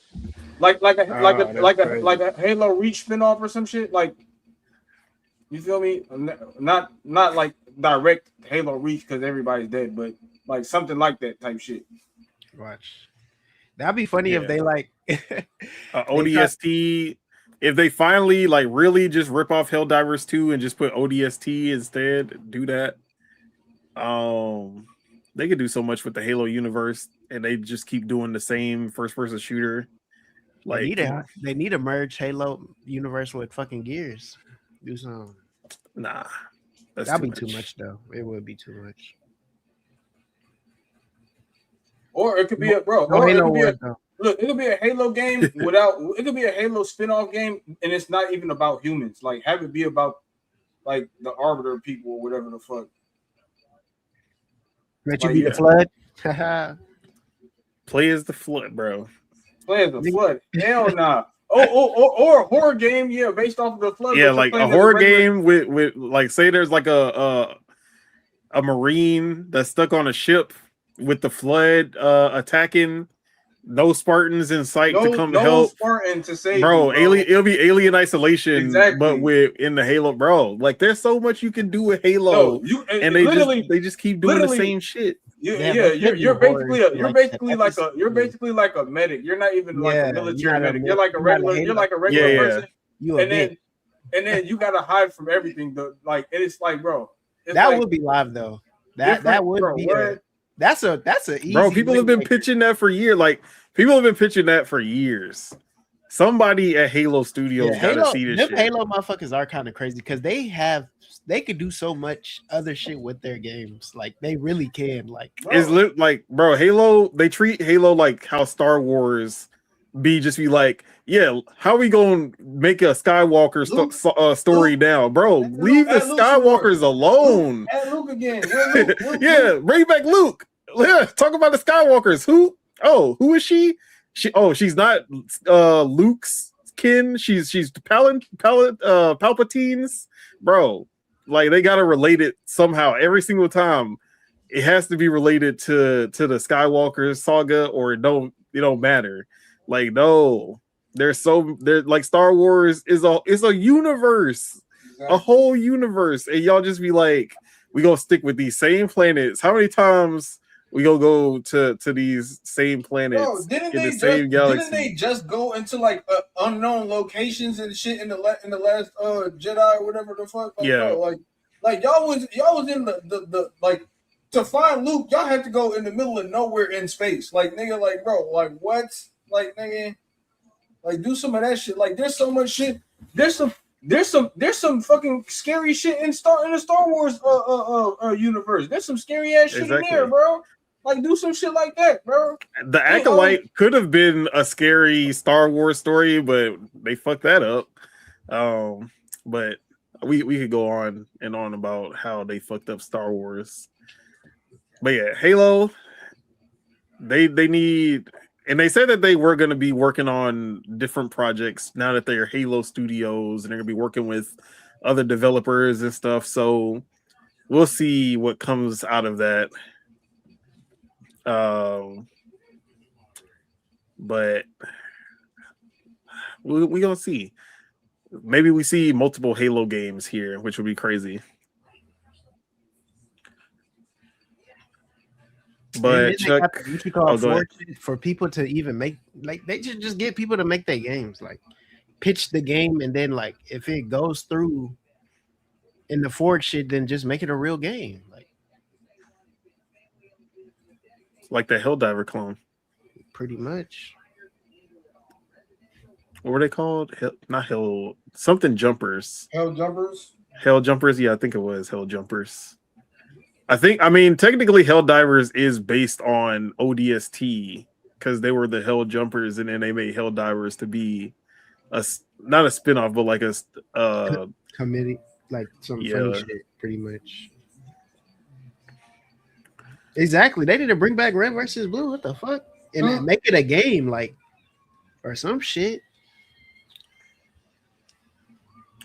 All right, but anything else? The Spartan that betrayed the humans or some shit. Have a random Spartan that's evil or some shit. A rogue Spartan, bruh. That should be the next Halo, like the next new Halo. Have they had a rogue Halo, like Master Chief was the rogue Spartan. Remember Halo 5? Hunt the truth. Spartan Lock. We gotta find and kill Master Chief. He's gone bro. And then they fumbled that story. Fumbled completely. That was the last Jedi of the Halo universe. All the potential in the world just thrown away. So yeah. Yeah. It'll be like remember that GameCube game 007 Rogue Agent, GoldenEye Rogue Agent? Yeah. Yeah, we need that for Halo. But yeah, I feel like this showcase with the games that we know are close to ready or ready, the 4 Horsemen being, I mean, Forza is already going to be out by this time, but Fable, Gears, Halo being at the show, and then just knowing that they have new games that we haven't even heard of yet that are in development also. I think this is going to be a crazy show once it's all said and done. I think it's going to be one of the best shows of the year. But anything else y'all wanted to add before we move on? Nope. Better see that blade. All right, let's talk about Nintendo, and for Chuck, we about to talk about Nintendo taking an L, a much deserved L for sure, and that is that Nintendo tried to patent basically summoning any kind of creature to fight and battle on behalf of the summoner, which was probably Tensei Big came out though. So that was the whole thing, that there were games like that before. Now it was specifically like it has to be throwing a ball and then the creature coming out of a ball. Which is why the only people who got sued was Power World when they were doing that. Just take out the ball and put any other geometrical shape. Well, that's what they did that, and then they took out the ball completely. I don't even think it was any geometrical shape. They just said, yeah, it's just gonna pop out of nowhere from now on. Let them throw cubes. Yeah, I mean, Craftopia had cubes. I don't know why they didn't just stick with the cubes from Craftopia. No. Tim used cards. Digimon, who knows what the fuck they were using? I don't even. That's how much I don't care about Digimon. I don't even know how the Digimon basically use the same shit as Power Rangers, bro. It's a little device thingy, bro. Oh yeah, it's like a little. Yeah. like a Ben 10 watch or some shit like Exactly, that. it's like the whatever the fuck. What the fuck they call it, but yeah, it's like a little watch. Omnitrix. Radio. It's a radio. It's a watch. Like, yo. Yeah, nobody cares about Digimon, but they.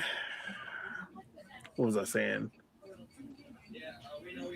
Yeah, so they it really only applied to Power World at the end of the day. Like people were trying to make it a big deal by saying like, oh, how are they going to do that when Final Fantasy has summons and Megami Tensei came out way before Pokemon, and Pokemon was actually kind of based on Megami Tensei. Like this pattern really was so specific that it would only like be a Pokemon clone that would be like hit by this patent. At the end of the day, you can still play the game, so it really don't matter. But. Yeah.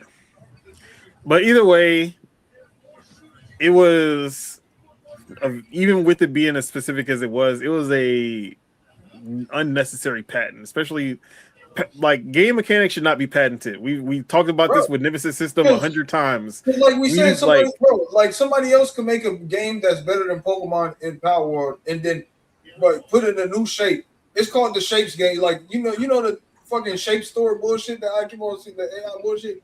It's just different shapes. You just throwing different shapes. The fuck, like, bro, who cares? Like, you feel me? Like somebody always gonna find a loophole or a way around some shit. Yeah, even when the Nemesis system was patented, Assassin's Creed Odyssey created their own Nemesis system that was it was almost Nemesis system, not all the way there, but it tried. Like the mercenary system was very similar to the Nemesis system in Assassin's Creed Odyssey. Bro, what's called? So yeah, you can do it. The Black Panther game was supposed to do the same thing. Resident Evil low key got a Nemesis. You kill the damn zombie and don't bust his head, hey, it's gonna come back stronger, nigga. Hey. So yeah, it's the whole patent thing. It's dumb. I just feel like game mechanics should not be patented. Like hardware. Patent that shit all day, Nintendo. Just do it again, damn. But not the game, not gameplay mechanics. I feel like gameplay mechanics should be free use because that's how every great game is made. You see somebody do this and you're like, oh, okay, how do I improve on that? How do I make that better? How do I make it work in my game? How do I add that to a completely different genre? How do I put my imagine if like the game Rogue that created the roguelike genre, they were like, yeah, we're gonna patent this so no game can have like when you die you start over and then you get random abilities and all of this. No game can do this. The roguelike genre would cease to exist. Imagine a Metroid. Imagine if they patented Metroid. Bro, no Metroidvanias. All these old ass game companies patented some stupid shit. The first game to have camera angles, patented camera. Every other angle, bro. Like the first game to have a sprint button. The first game to have a jump. Like, bro, get the fuck out of here, bro. Bro, Nintendo wanted to be Soldier Boy. Like imagine if Street Fighter patented like the 2D fighter in the way that Street Fighter was. Bro, Mortal Kombat wouldn't exist. Fucking Killer Instinct wouldn't exist. Only one who would exist is Tekken. Like Tekken, and then Tekken would patent that, and then we wouldn't get Soul Calibur. We wouldn't get like that would be so detrimental. Wait, did Virtual Fighter come first? Technically Virtual Fighter. We wouldn't even get Tekken. We never give Sega any credit for anything. No, we give Sega credit. Shout out Sonic. Sega. If it wasn't for Sonic, there would be no Mario. I'm gonna say it. If Tekken would have did that, we would have had no 3D Street Fighter right now. It'd be still 2D Street Fighter right now. Like, yeah. We're patenting 3D fighting games, bitch. Yes, Stu Jersey said they just sitting on it and not even licensing it out. Whole system on the bench. And Stu, I don't know if you saw, but the Nemesis system patent also got rejected. So now Nemesis system is free game for everybody. It's over. $3.99. Dang, what if they? Hey, you know, it'd be some foul shit. What if Rockstar postpones GTA just to put the To add the Nemesis system? I feel like that would be more of a Red Dead. You rob somebody, and then they get harder to rob or some shit. Nah, they coming back for your ass. Or they gonna rob you or rob your homies or whatever the fuck. They gonna come back.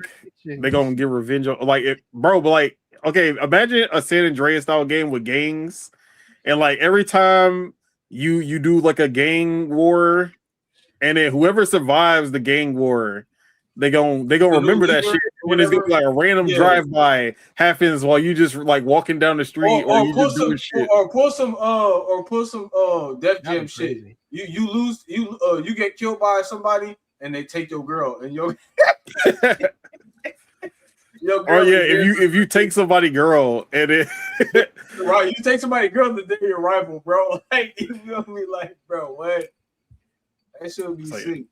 See, that's bro, but the game who needed the Nemesis system the most, especially with how they're doing it, Fable, because it already kind of has something like that where every single villager thinks of you differently. Yeah. Like there's 1,000 characters and they all have their own opinions of you. We gonna call that the friendly neighborhood system, nigga. That's what we gonna call that. But like, bro, imagine having the Nemesis system there. Like, oh, you raised my rent. Okay. Oh hell no. I see it again. You wake up. No, you go to sleep in your house. You wake up and there's niggas in your shit trying to steal shit.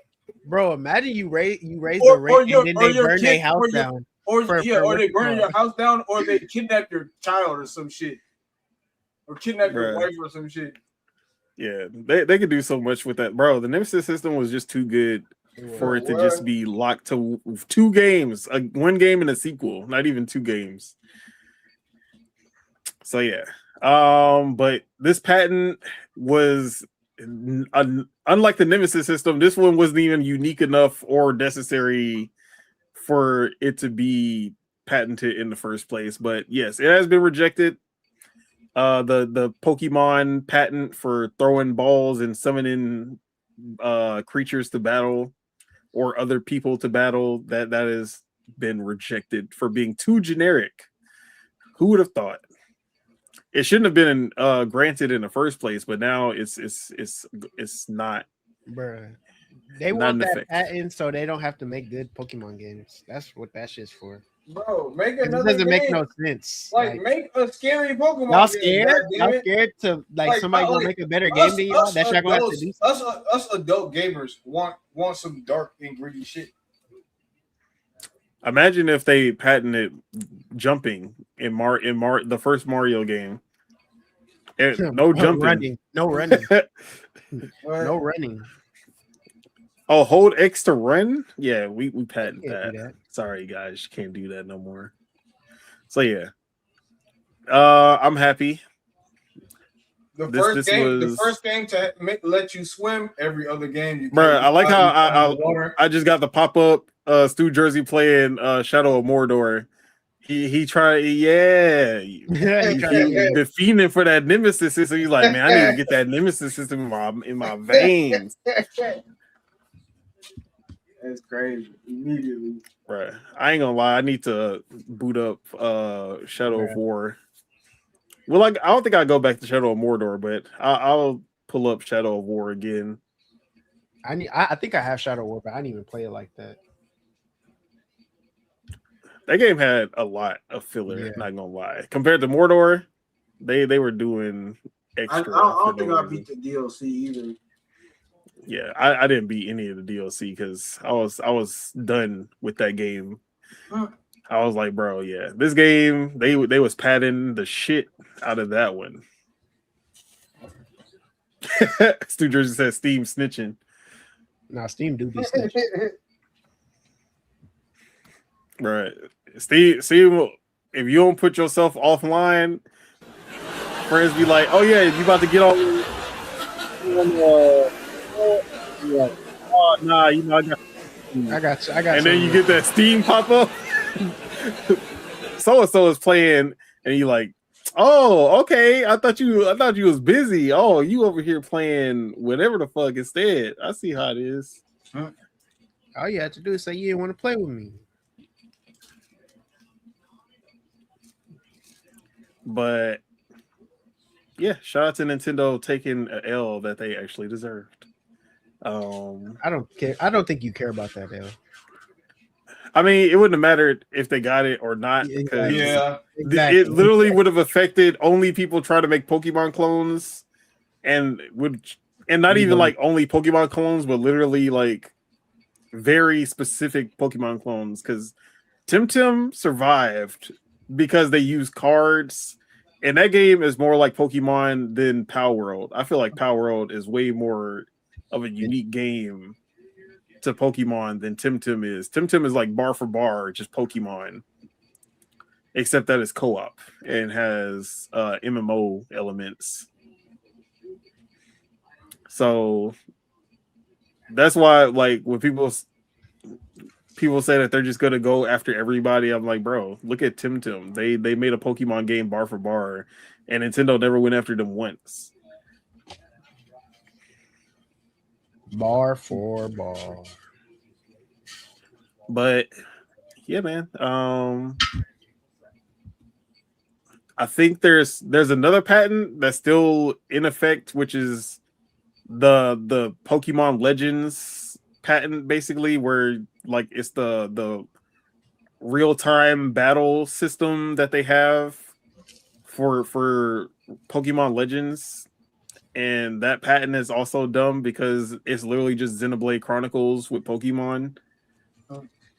So like, how are you gonna patent something that was already borrowed from another game, except you don't summon anyone and fight in real-time battles in Xenoblade? They're just a part of your party. So that's another dumb one that needs to be rejected. But it seems that they just trying to see what instead of innovating, they just want to like. But the thing is, it's all Pokemon. Is like none of the other Nintendo games have these crazy patents. It's always Pokemon, bro. Game Freak, them Game Freak niggas is like, and Nintendo's like, all right, man, let's do that. Let's see what we can get. See, the thing is that the patents have to go through Nintendo because they're the main.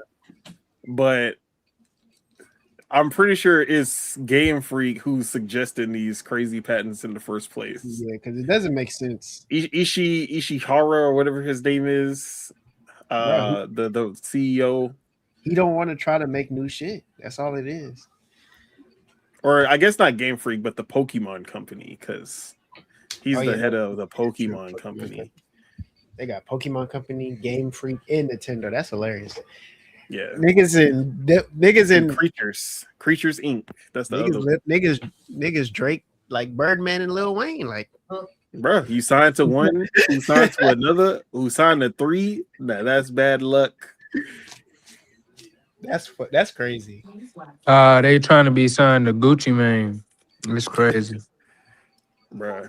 See, that's hey, whoever Nintendo. I feel like Nintendo need to pull up on Ishihara at Pokemon Company, like at gunpoint did exactly, and be like, yeah, we gonna need to get you out of this contract. We're gonna have to get out. and then what happened to Pooh Shiesty? Hey man, it's not the that same. would never happen to Nintendo though. Pooh Shiesty is black. Nintendo, but it's gonna be Asian. Nintendo got ninja. Look, I feel like Pokemon gotta have like ninjas of their own for Nintendo not to be pulling the ninjas out on them. They got the Yakuza that's not around anymore. They're still around. They just work for Nintendo. But yeah, I know a lot of people were bad about this patent being approved, so now y'all don't gotta worry no more because it ain't going through. So do you think like the person that said let's do this patent and then it got reversed, do you think he has to commit seppuku? Chill. They just gonna find another generic Pokemon patent to try to pass. In the meantime, They have to make a something like Arceus or whatever again.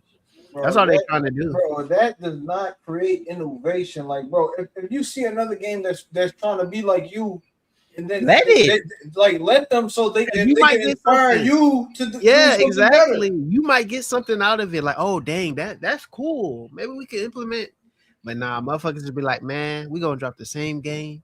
We just gonna call Pokemon different. They gonna look different, and we gonna add little stuff. Oh, you can ride. And the craziest thing about it, they're the best, like the highest rated Pokemon game is literally a Minecraft and Animal Crossing clone.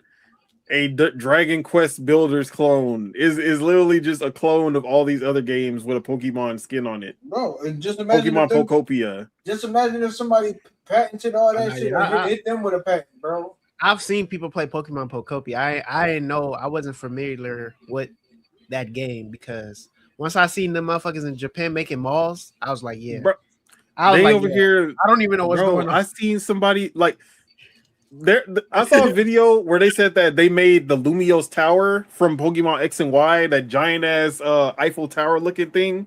Bro, they said they made the tower. He zoomed out. He made the entire city. He made the entire city from X, which is the biggest city in Pokemon. And he made a life-size, like the one from Legend ZA. He made a life-size version of that in Pokemon Pokopia. And I was like, bro, there are sick people are like, here. Man, motherfuckers got houses. I'm still in sticks and stuff.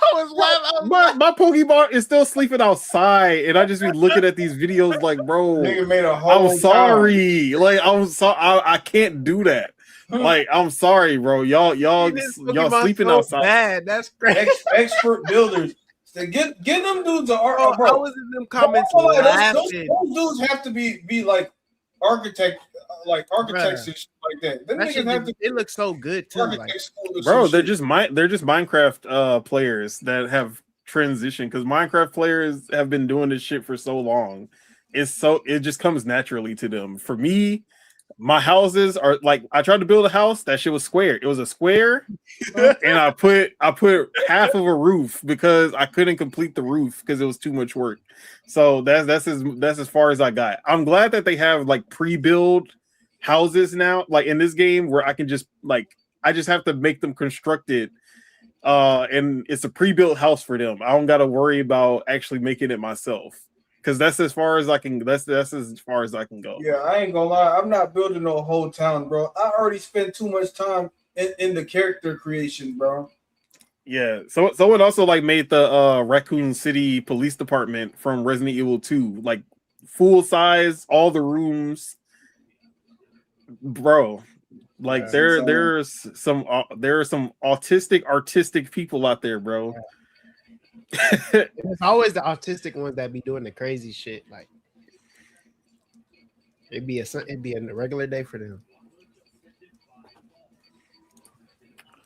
So yeah, Nintendo lost that patent, but we did have some good Nintendo news, because the Nintendo Switch has actually surpassed the total number of games sold by the PS4. They have sold 1.5. The Switch 1. They sold 1.5 billion units, while the PS4 has sold 1.419,000. I feel like I'm saying that wrong. I hate doing big numbers because I feel like I always fuck it up. 1,419,500,000. I can't say shit. Big B. Anyways, 1.4 B versus 1.5 B. Switch doing 1.5 B. So they surpassed the PS4 software sold, all software. On the eShop and everything, physically, digitally, they sold 1.5 versus the PS4 physically and digitally, and that's without GTA 5, without Call of Duty, without Red Dead Redemption 2, without most third-party AAA games. No. I mean, they did have 2K. They had FIFA, but they were not the complete versions that actually sold. No Madden, like no Roblox. Even though I guess that's not a sale, but you know what I mean. So yeah. Shout out to the Nintendo Switch 1, still breaking records. Still got to beat that PS2,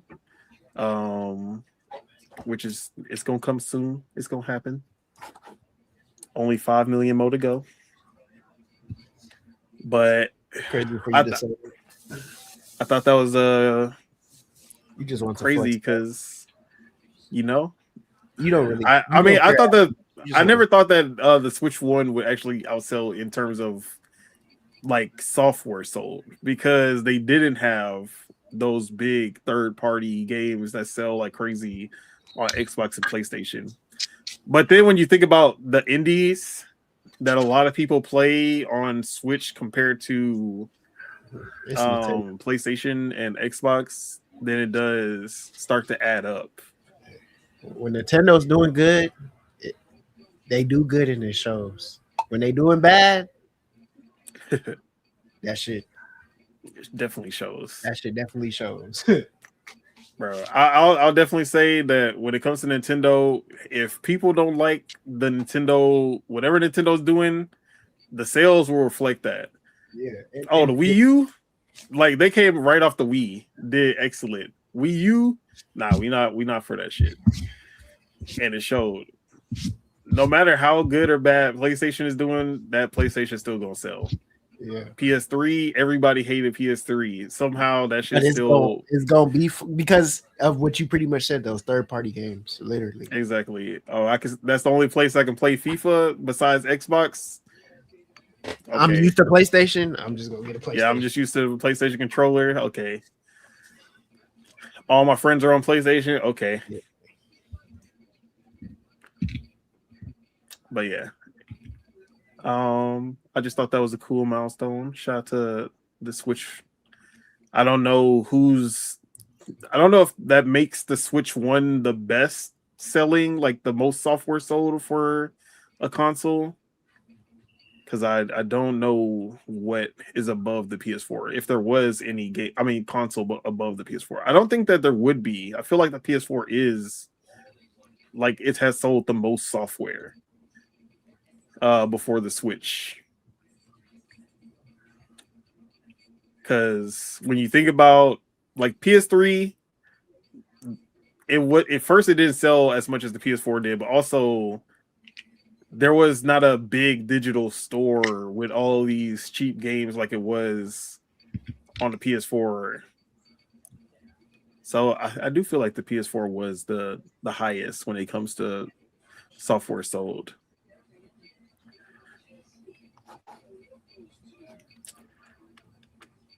But yeah, anything y'all wanted to say on that? Any comments? Chuck, anything? How you feel, Chuck? Yeah, no, I'm just playing. Chuck. That's all he care about. I just wanted to know how. I gotta add. I'm walling. Oh, he wasn't in here. Like they keep leaving and coming back. Like I gotta re-add them. Nah, this is my last one. I'm free at last. Okay. So yeah, I wanted to know how the cartel pulled this one off. So I kind of heard a little bit of it. Yeah, the gist is that they have sold more software games than the PS4 without GTA 5, without Call of Duties, without Madden, without Red Dead Redemption 2, all of that. I forget Nintendo don't be getting them damn games. So that's like saying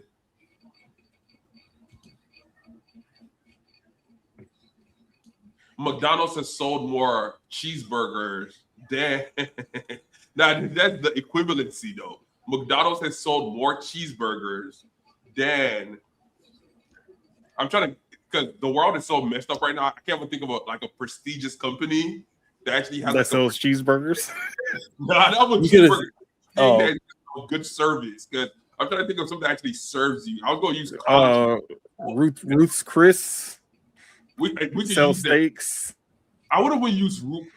Okay, so McDonald's has sold more burgers than Salada has sold salad. That's the best way to 2 salads. So yeah, the cartel has sold more drugs than, so I get it. And price point, dopamine, casino games, like come on now, like they were gonna win. Like they have a good business model. They're just horrible for gaming. Horrible for gaming. Horrible for gaming. They're the ones that start the bad precedent. Like they throw the stone and then they hide their hand, and then everybody start pointing finger at everybody else. I want to know what some of these bad precedences are. What do you mean? Oh, here we go again. Like, but they're the ones that raise the prices. They're the ones that They lowered the prices though. Oh my god. But yeah, man, they raise the prices. They're the ones that out here still pushing for the exclusivity.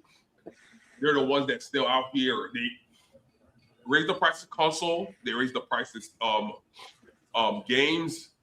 They did not raise the price of any. They raised the price of the Nintendo Switch 1 when the Nintendo Switch 2 was already out. They're for sure. They have sanctions against companies. I know that they're strong harm. Yeah, That was original. You're talking about NES Super Nintendo days. Nintendo's the original Fushaiki, bruh. They out here to Right, yeah, in 1990s, yeah, for sure. They were super shiesty. I'm not gonna lie. When it comes to these games, bro, they need to have different incentives for purchasing physical and digital, bro. Don't give digital niggas the same shit as physical niggas, bro. If they can get extra shit for buying a physical copy, leave it as that, bro. Like, if the digital copy cheaper, leave it as that. You don't gotta do because you gotta incentivize the people that actually want that to make them want to buy that even more, bro. I mean, the incentive for physical is that game, even after all the servers go down, you will still be able to play that game. It's the preservation of it. The digital is just the convenience. Yeah, literally. Like convenience and less cost. Yeah, in certain circumstances, less cost. So back in the day, if you had a game downloaded, it didn't require a server, especially a single player. Yeah, back in the day, you bought Sims on a CD. You had Sims on the CD. You ain't need to download nothing. Even if you had it digitally, if you didn't have to download no damn Sims, extra Sims, whatever the fuck, unless you had the CD for the expansion pack. I mean, back you didn't even have to download anything. You put the disc in, you just play the game off the disc. Yeah, that's what I'm saying. Now you gotta download the game off the disc. But the thing is, now because every single game comes out with a day one patch, you can't even get like the game how it's supposed to be straight off the disc. Without the server, the day one patch not gonna be there, and then that shit gonna be either ass, or sometimes it don't even open up without the day one patch. To me, the issues, the woes of physical outweigh the woes of digital. So if it's live service, I'm gonna buy digital, bro. Price point. If it's not live service, I feel like I'm more inclined to buy physical. Yeah, I feel that. To me, right now,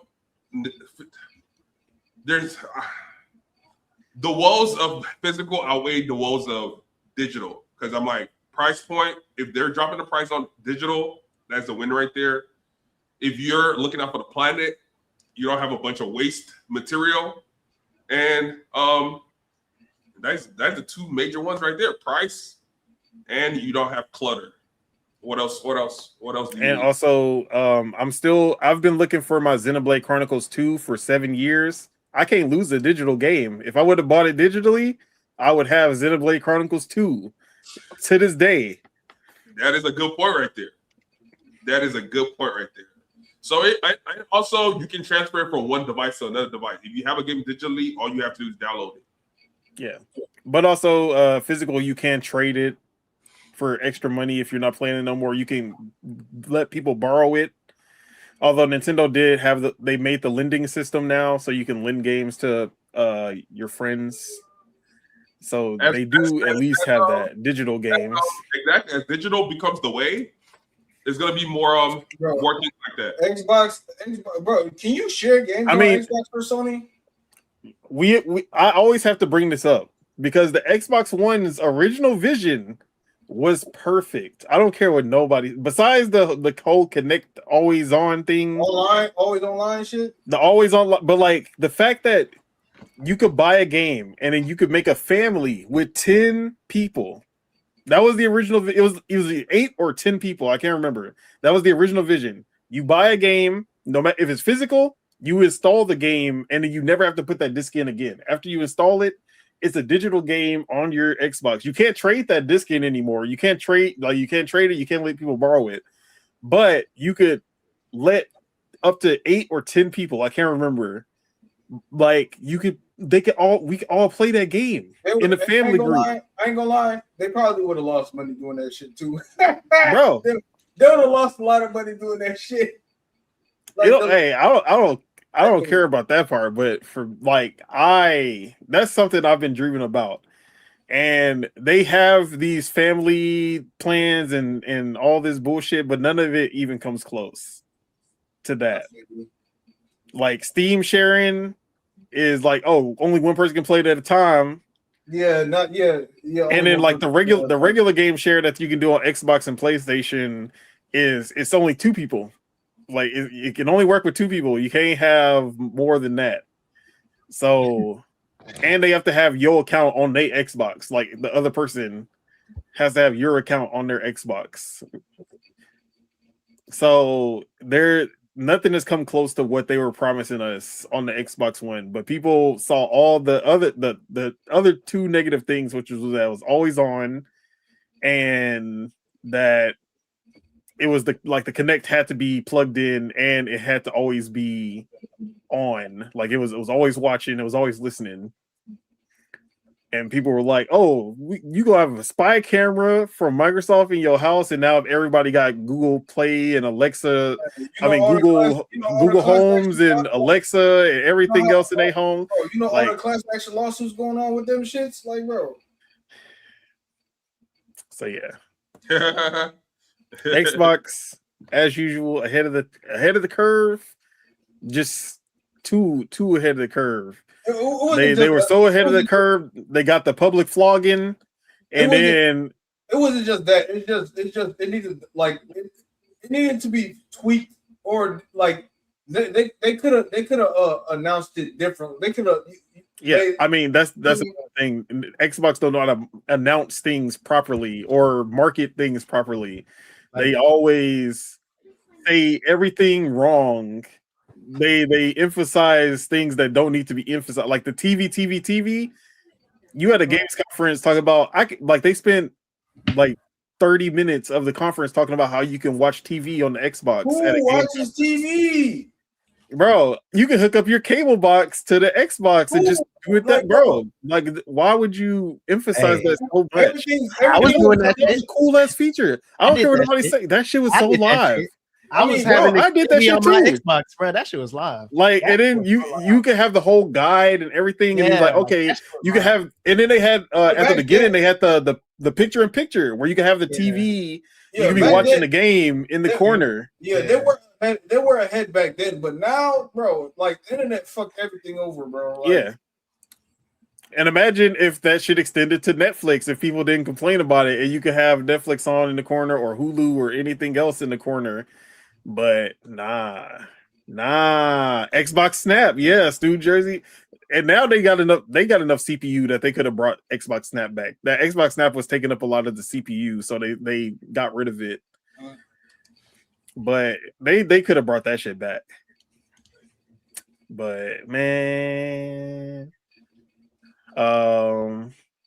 Yeah, Xbox, they just needed to be smart about how they announce and market shit. And then Don Matrick was the final nail in the coffin when he said, "Oh, you don't have internet? Well, we have a console for you, the Xbox 360." Like, yeah, that guy, like that bro, shit like, right there was the nail in the coffin. Because if they weren't so arrogant about it, Right there's when you realize somebody paid that, some PlayStation, paid him to say that, because ain't no way. There's bro, no way your marketing got somebody. Nigga, you tell somebody that you're hungry and you tell them, well, you ate yesterday. You ate yesterday, didn't you? Like, nigga, what the fuck I got to do it right now? Like, so yeah, Don Matrick, he put the final nail in the coffin for that shit.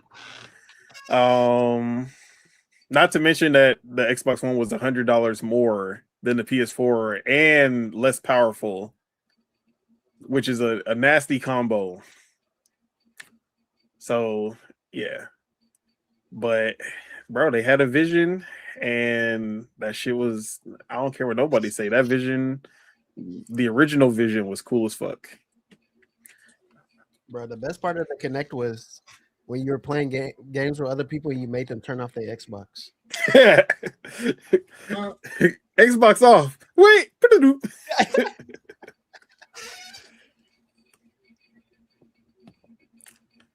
I don't even remember what the original topic was that we were. Oh yeah, Nintendo selling. Yeah, how do we get here? Anyways, yeah, Nintendo sold a lot of games. Congrats. Whoop-de-doo. All right, our obligatory AI topic for the day. Obligatory. Except, yeah, we gotta have at least one AI topic every week. Man, slop topic.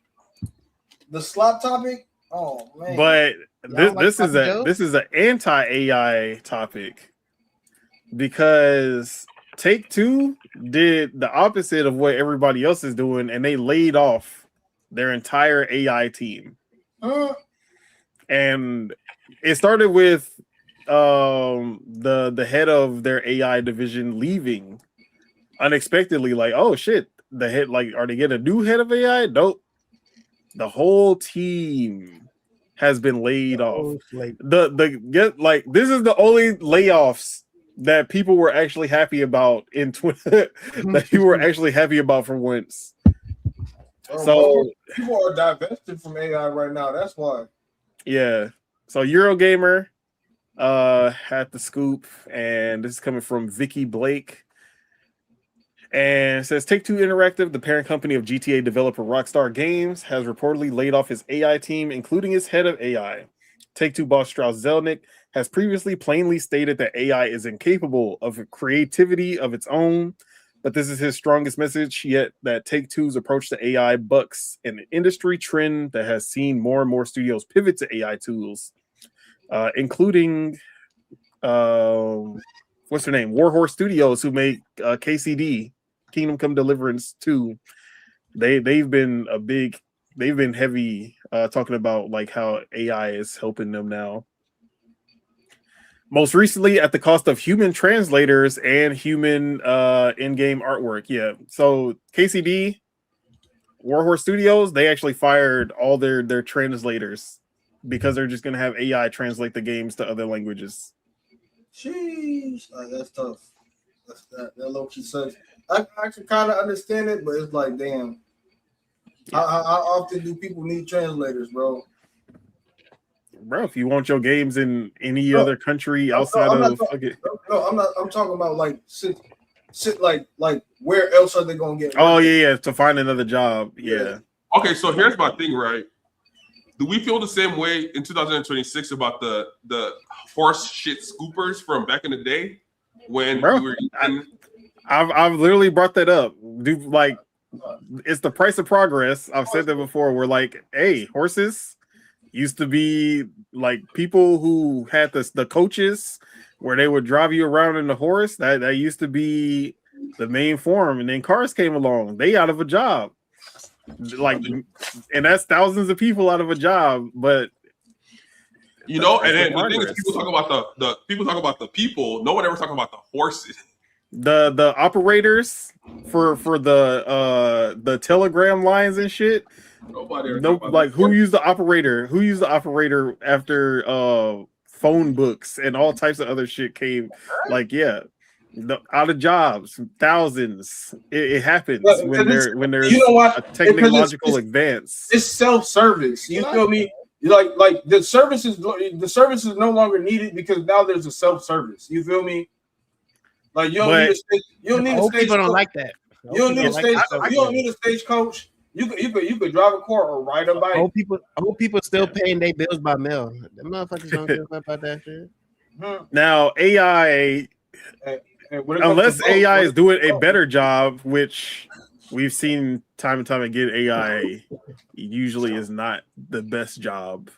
We'll see when the next Warhorse Studios game comes out, if that translation actually makes any sense. They only having bullshit in there. If they fuck up, but then again, AI is always progressing too. So by the time the next KCD comes out, that shit'll be completely different than where it is now.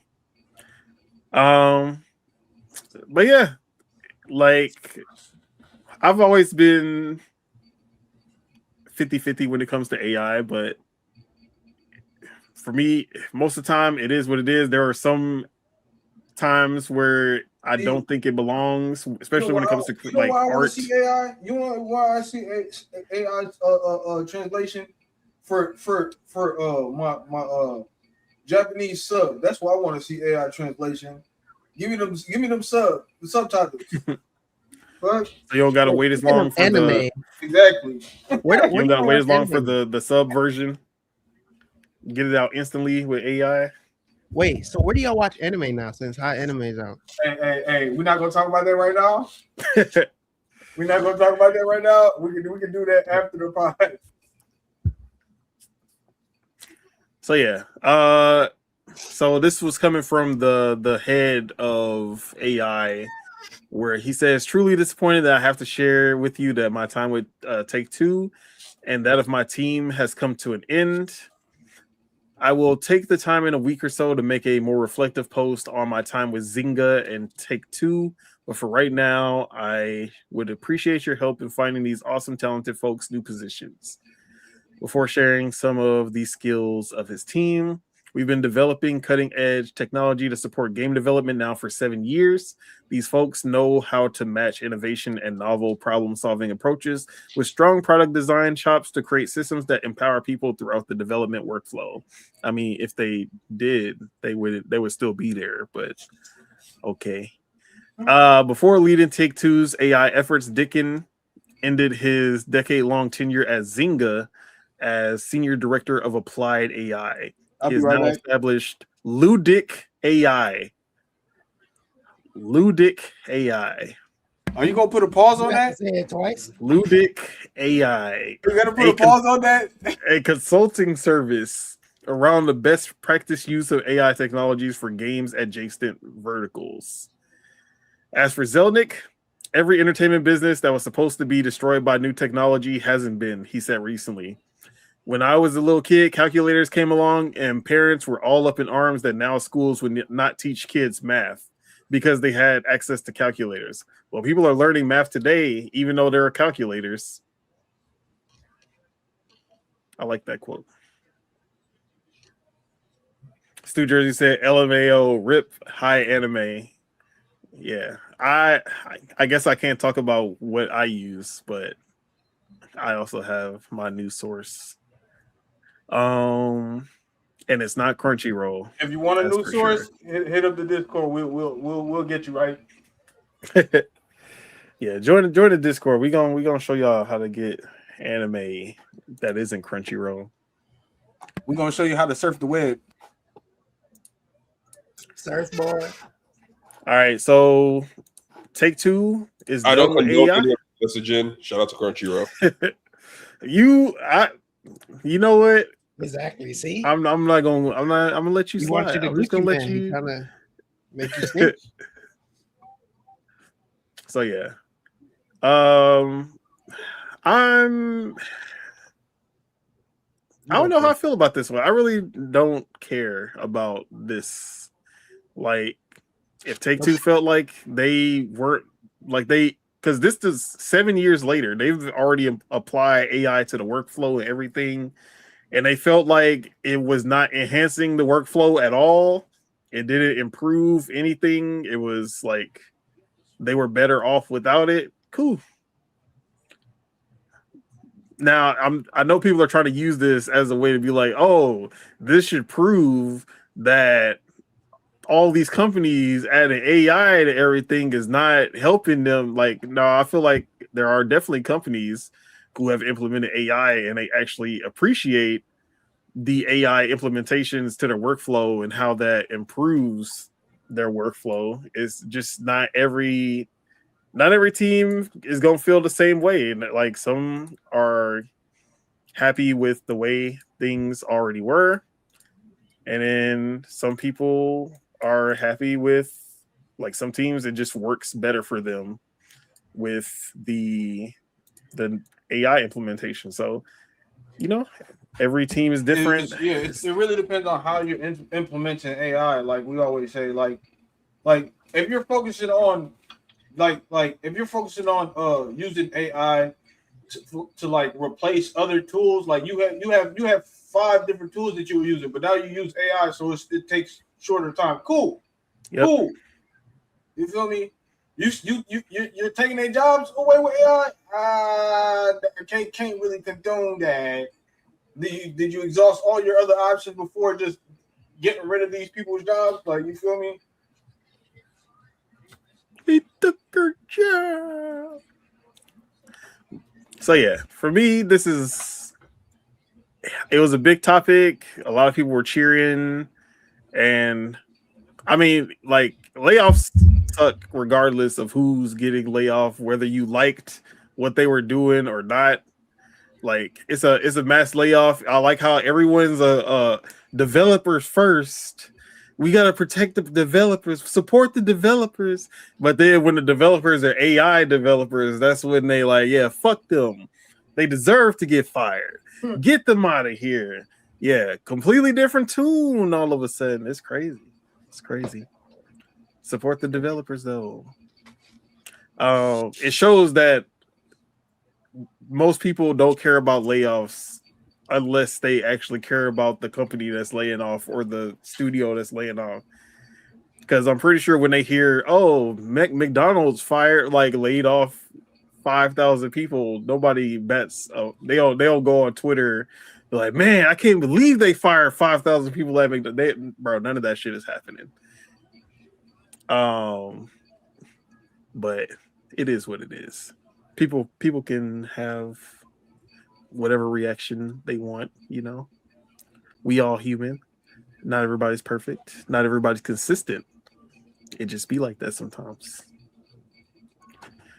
But was there anything y'all wanted to talk about as far as the Take-Two layoffs, the AI? Oh my god. What the fuck is happening? Hell? You okay? Somebody got hit with some ice? Yeah, I heard was that supposed to be a pony? Somebody done got finessed, that's why. That shit was crazy. But I'm pretty sure everybody in here doesn't care. I'm sorry to say that. But yeah. Damn, I can't use the soundboard. What sound was you finna hit? I need that Stephen A. Smith. We don't care. I want to be the first one to tell you, we don't care. Yeah, it is what it is, bro. It definitely is what it is. Now, this one had a lot of people up in arms. This is our final topic because it's for a studio and a franchise that is very dear to us all, and that is Halo and Halo Studios. But a former Halo Studios art director of 17 years had some words for Halo Studios. Now, when he left back in October of last year, he had already like he basically hinted at some like bullshit that went on, and that's why he quit. And he was already like negative on his time at Halo Studios in 343. But now he decided he about to air it all out. He aired it out. So this is coming from Rebs Gaming, who got the LinkedIn. He saw the LinkedIn post and kind of wrapped it up. So I warned y'all back in October about Halo Studios leadership. Yesterday, Halo Studios former art director Glenn Israel revealed why he left the studio last year. He witnessed and was subjected to blacklisting, fraud, rampant favoritism / cronyism, and multiple harassment campaigns. He also said that in August 2025, the catastrophic mismanagement of Halo campaign Evolved created an opportunity for senior Halo Studios representatives to temporarily reassign the art team from my unannounced project and falsely characterize my role as redundant, a plainly retaliatory act. They moved his art team from an unannounced project to campaign Evolve due to development issues. So I'm guessing that unannounced project is the multiplayer game that we also heard about. So that does kind of confirm that there was that multiplayer game in development, at least. But this is what Glenn Israel had to say. So between January 2024 and June 2025, I witnessed firsthand, was personally subjected to numerous unethical and / or unlawful acts committed by senior Halo Studios representatives, including but not limited to blacklisting, fraud, rampant favoritism / cronyism, manifesting as hiring and career growth interference, and multiple harassment campaigns designed to provoke the constructive discharge of unwanted employees otherwise in good standing. That after filing several documented complaints with Microsoft's Human Resources Department in June 2025, a senior global employee relations representative threatened retaliation on first contact and promised to quash any further investigation. That senior Halo Studios representatives engaged in a 4-day-long act of harassment intended to manufacture a cause for my termination in July 2025. That the aforementioned GER representative supervisor and Microsoft's Business Conduct and Compliance BRI department were provided daily visibility and failed to take any appropriate disruptive action during the act, nor punitive action afterward. That complaints escalated to BRI and Microsoft's workplace investigation team were reported closed by the aforementioned GER representative when in fact they had been returned as out of scope. Okay, this is different. That in August 2025, the catastrophic mismanagement of Halo campaign Evolve created an opportunity for senior Halo Studios representatives to temporarily reassign the art team from my unannounced project and falsely characterize my role as redundant, a plainly retaliatory act. That in September 2025, a GER director promised to have this retaliation investigated and then disallowed any consideration of the original complaints, subsequent harassment, or actions taken by the GER representative. That between June and October 2025, GER, BRI, and WIT, which are all the HR departments, basically failed to carry out even the most cursory investigation by refusing to interview primary witnesses cited in the original complaints. Now, between September and November 2025, Microsoft openly violated RCW 49, blah, blah, blah, and has since made no attempt to meet its penalty obligation. So that was his claims, because I believe he is suing them for this. And that's the claims that he made in court about everything that he experienced while at 343 / Halo Studios. So the thing with Halo Studios and 343 is that mismanagement has literally been in the DNA of that studio since the beginning. Like we heard the same thing with Halo 5, heard the same thing with Halo Infinite. We heard the same thing now with Halo Campaign Evolved. But it also seems like they have a little bit of that Blizzard. Remember the whole Blizzard Activision shit that was going on with the senior people in the boys club and all that bullshit. Sound like Halo Studios got a little bit of that too, where all the senior developers are getting to do whatever the fuck they want, and they're trying to like use harassment to get people to leave when they don't want them there anymore. So yeah, Glenn basically aired all that out on his LinkedIn, and yeah, sounds very fucked up over there, which is crazy because like, oh, the whole thing with Activision Blizzard, Xbox saved Activision and Blizzard so that they could like they can get rid of all of that bullshit that was going on, and then all of this has been happening at 343 and Halo Studios this whole time, which is crazy. But yeah, how we feel about this news? Shit. Hey, I don't fuck with these corpos, man. I don't know what they got going on, man. Like manufacturing, whatever the fuck issues just to get somebody to get fired for whatever the fuck reason is crazy.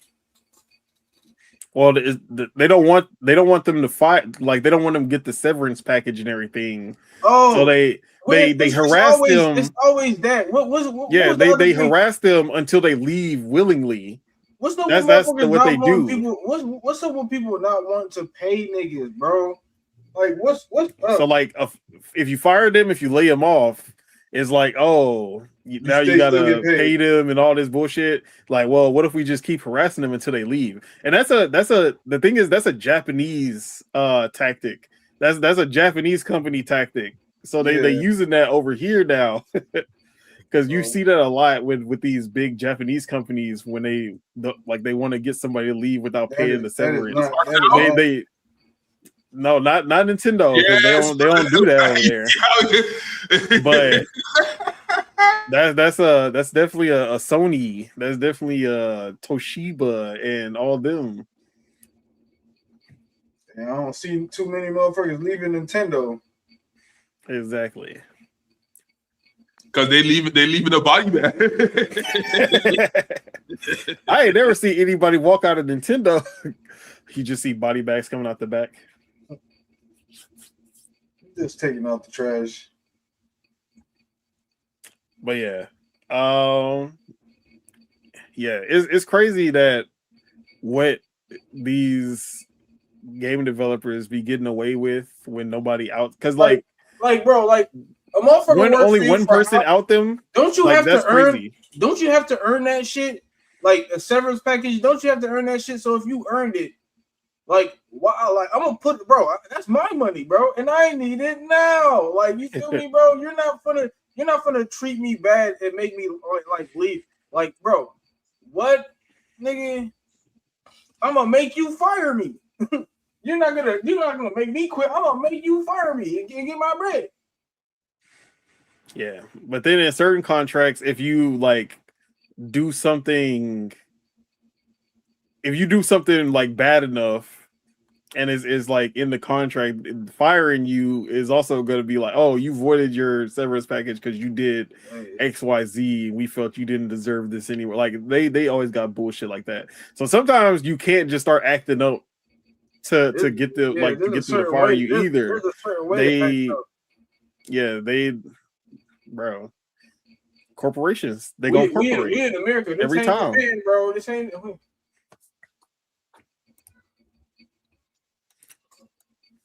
But yeah, all I'm gonna say, no one, like the best studios, no matter who it is, they could make your favorite games, and this is the type of shit that could be happening in the background, and you never know until somebody finally outs it.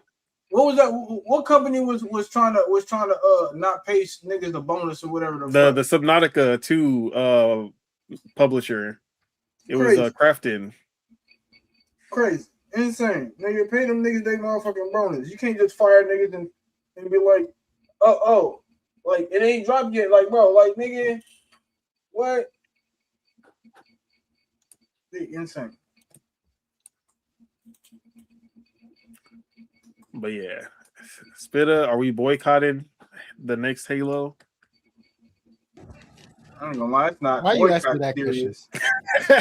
Because I see people saying that I can't support Halo no more. They wasn't already not gonna that support serious. that shit. Whoever said that shit, they just saying shit for interactions. What? Bro, This is why Twitter's bad. What are you talking? You don't think there's some real activists out here? The person that said that shit was probably playing Halo right then and there. Bro, but hey man, I feel sorry for that person. And my boycott whoever the fuck was doing that bullshit though. Like the person, like don't boycott. Like hey man, I won't buy the next Halo. It's gonna be on Game Pass. See, I was actually because when they put Aaron Pierre in charge, Aaron Pierre is. Wait, is his name Aaron Pierre, or am I thinking of that's it's Poppy Playtime? I was just saying his name. No, I think I'm making that name up. I think Aaron Pierre is that not the Green Lantern / Rebel Ridge guy? Green Lantern? I don't know. The black dude? Yeah, the black dude. I forgot his name. His name is Pierre something Pierre. I think I'm mixing up them two, but I know the new head of Halo Studios his last name is Pierre. I'm not good at but he's also a black guy, and I was like, oh yeah, all that mismanagement bullshit, because he was the one who once he got in, like he was put in charge of Halo Infinite. Once he was in charge of Halo Infinite, that's when we actually started getting DLC on time, new maps, Forge, all of that shit started coming out. So I was like, oh yeah, bro, he about to clean up Halo, like 343 in Halo now. But it seems that he letting shit slide, just like fucking Bonnie was letting shit slide, and it seems that they care more about these senior developers. Like, since the senior developers, they are what makes Halo. They're just letting them do whatever the fuck they want because they don't want them to leave. And they just keep getting away with all this bullshit that they're doing, which is crazy. And fighting, like, bro, like if there's infighting, bro, y'all need to manage, like y'all need to delegate. Y'all need to delegate, man. And this goes to the top because he went to Microsoft. Like Xbox Studios has their shit too. Like Phil ain't do nothing. Matt Booty ain't do nothing. Satya is not doing. I mean, I don't know. Motherfuckers just leave. So they be like, fuck this bitch, I'm out. But now that this has been outed, now it's gonna come down to now we gotta, because this is out there, we definitely gonna have to do something about it now. And I think Asha, she gonna at least look into this. She not gonna lie, they take an L. She taking all the blame. They take an L. She taking all. She better find the culprit of the L, or else they gonna blame her. Look, this could be a good PR moment for her if she come out and be like, yeah, we heard what was going on, and we found the source, and we've taken care of it. If she come out and say that. But yeah, like I said, the shit that was going on at 343, this is not anything new, because this is not the first time we've heard shit like this happening over there. But they make Halo, so what can you do? Just let it happen. You gotta we need Halo. But Am I going to boycott the next Halo? No. Am I going to boycott Halo Campaign Evolved? No. No. I'm gonna be praying for old buddy and everybody else at 343. I'm be praying that they change their ways. Your thoughts. Halo. Your thoughts ain't my thoughts. But that's really all I gotta say on that. Hopefully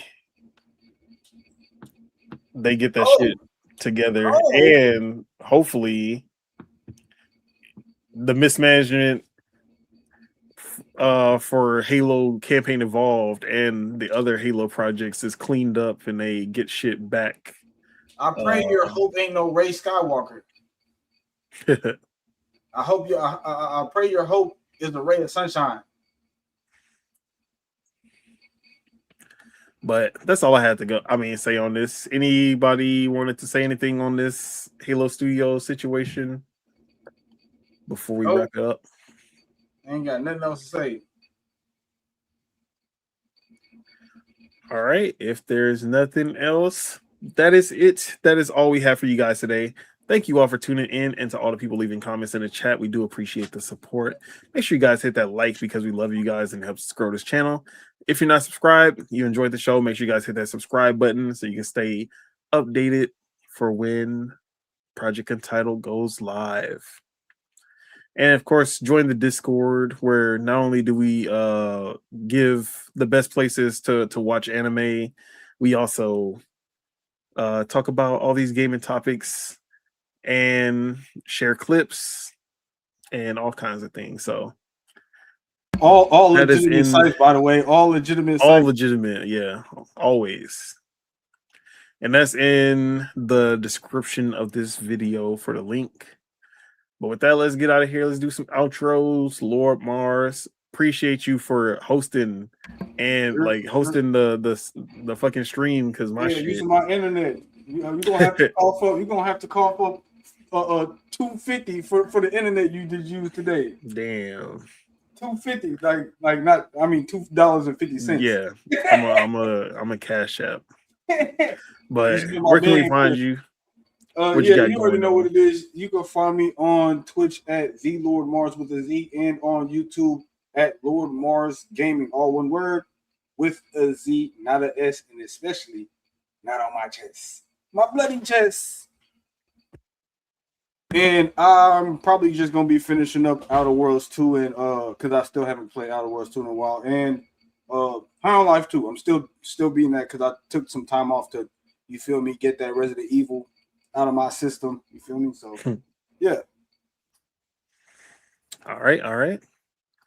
And Spitta, where can we find you? What you got going on? You're around Spit on everything. You can find me playing Valorant. Find me playing Street Fighter. They're about to have a open beta for the Invincible Versus, so I'm about to try that out. Yes, sir. On the 9th, I think. The 9th to the 11th. So I'm excited for that. I don't really like tags, but that game looked pretty cool, though. I'm not gonna lie. I never even watched the show like that. I only watched 2 episodes. I just have a watching TV shows problem. I gotta fix that. I start shit and I just start shit. I'm not gonna lie. I need to watch this new season. I haven't even watched the new season yet. But I only watched part 1 of season 2, so I'm still waiting. But like the way the characters look, it's kind of making me want to watch that shit because it's like the 2-Punch Man. Like that one, it's like one black dude that like he gets armor. Like that nigga look cool. They all just look like cool Luke Cage dude. Yeah, he looks like Luke Cage. Yeah. So they got him in the game? I didn't even know he was in there. He got like the stone, whatever. I think in the beta. I forgot what his name is. Yeah, I don't remember. There's him, and then there's the other black dude with the braids, bulletproof. Yeah, bulletproof. So yeah, I'm gonna see what that is this weekend. Hopefully I like it. I'm not a tag fighter, but I'm just like, man, I ain't gonna lie. Invincible got some good black representation. You got him, you got Amber. the other dude, you got the Black Samson dude. You feel me, bro? Like, you feel me? Hey, and they all he kind of named no strong, black women. Okay, I see how it is. What? Oh, Isn't that one black girl with the I don't even Yeah, know. Amber, I've just seen her. his girlfriend Don't until nobody like but I fucked with Amber. I don't know about anybody else. Amber was Yeah. cool. she knew the entire time. I ain't say nothing. Yeah, nah, hell nah. Bruh. She was Hell acting nah. like a real woman. Nah, do bro, exactly what was going on and was still complaining, even though she know. Yeah. That's some. I ain't gonna lie. That's some feminist ass shit. I ain't gonna lie. But yeah. it is what it is. It's relatable to some people. You feel me? Couldn't be me though. The game give me it's like Marvel vs. Capcom with Killer Instinct. Couldn't be Peter. Because the Parker. way you finish people, they just be blowing up and shit. So that looks destroying pretty cool. the blood all over the goddamn place. Yeah, blood be on the character, like hands and stuff, because you be like that shit. I like that kind of. I like when they have stuff like that in games, so I'm interested in that, and that's all. All right. And you're on Chukwu. Where can we find you? What you got going on?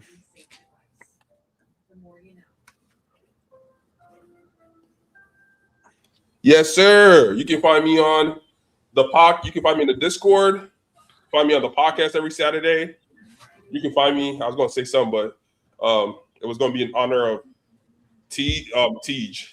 But yeah, shout out to everybody. Find me in the Discord. Find me at the bank. Find me with the bank teller and things of that nature. But yeah, everybody have a great happy Easter, and everybody have a great weekend. Yes, sir. Happy Easter. Oh, speaking of Easter and everything, bro, I can eat meat. Let's fucking go. 40 days. You gotta pause that. Hey man, at 12 a.m. I had meat in my mouth. Not even gonna lie to you, bro. So we back on. No more chicken and fish. I'm gonna go 40 days without eating chicken and fish because of what I had to suffer through. Was it suffering? It was some good fish. It was some good chicken. We was good for the most part.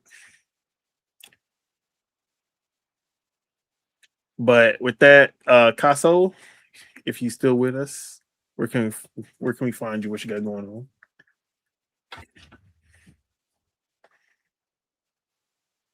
All right, y'all can find him at the Caso Show on everything, and We Best Friends First on Instagram. As for myself, Don Otaku, you can find me on Twitter at PastaFeet, F3ET. You can find me on twitch.tv/Otaku the Don.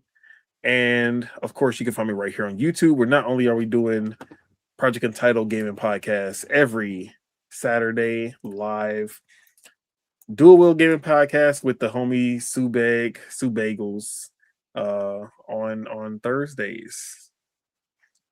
And of course, check us out on the Discord, but also what is it called? lordsofgaming.net for written articles that we have published, me and Subag. So yeah, check out our articles over there on Lords of Gaming. And yeah, that's pretty much all I got going on. Be on the same games, at least for the next week. But then the week after that, Tomodachi Life, you already know. So yeah, with that, any final words for the people to get them through the week? Hey, Jesus. people die every day, B. You be all right. What did you just say? You gonna be all right. That's my version of what he said. All right. Sure. Okay. And if you don't celebrate Easter, shout out to everything else out there. They probably die for your sins too, and you'll be okay. Kirby died for your sins. With that, let's get out of here. Peace out, everybody. Enjoy your Easter weekend, your week, your month, your year, your life, all that. Go out and Bye-bye. game. Go out there and game. Go out there and game. Peace. Oh wait, you gonna have to be the one who stops the stream.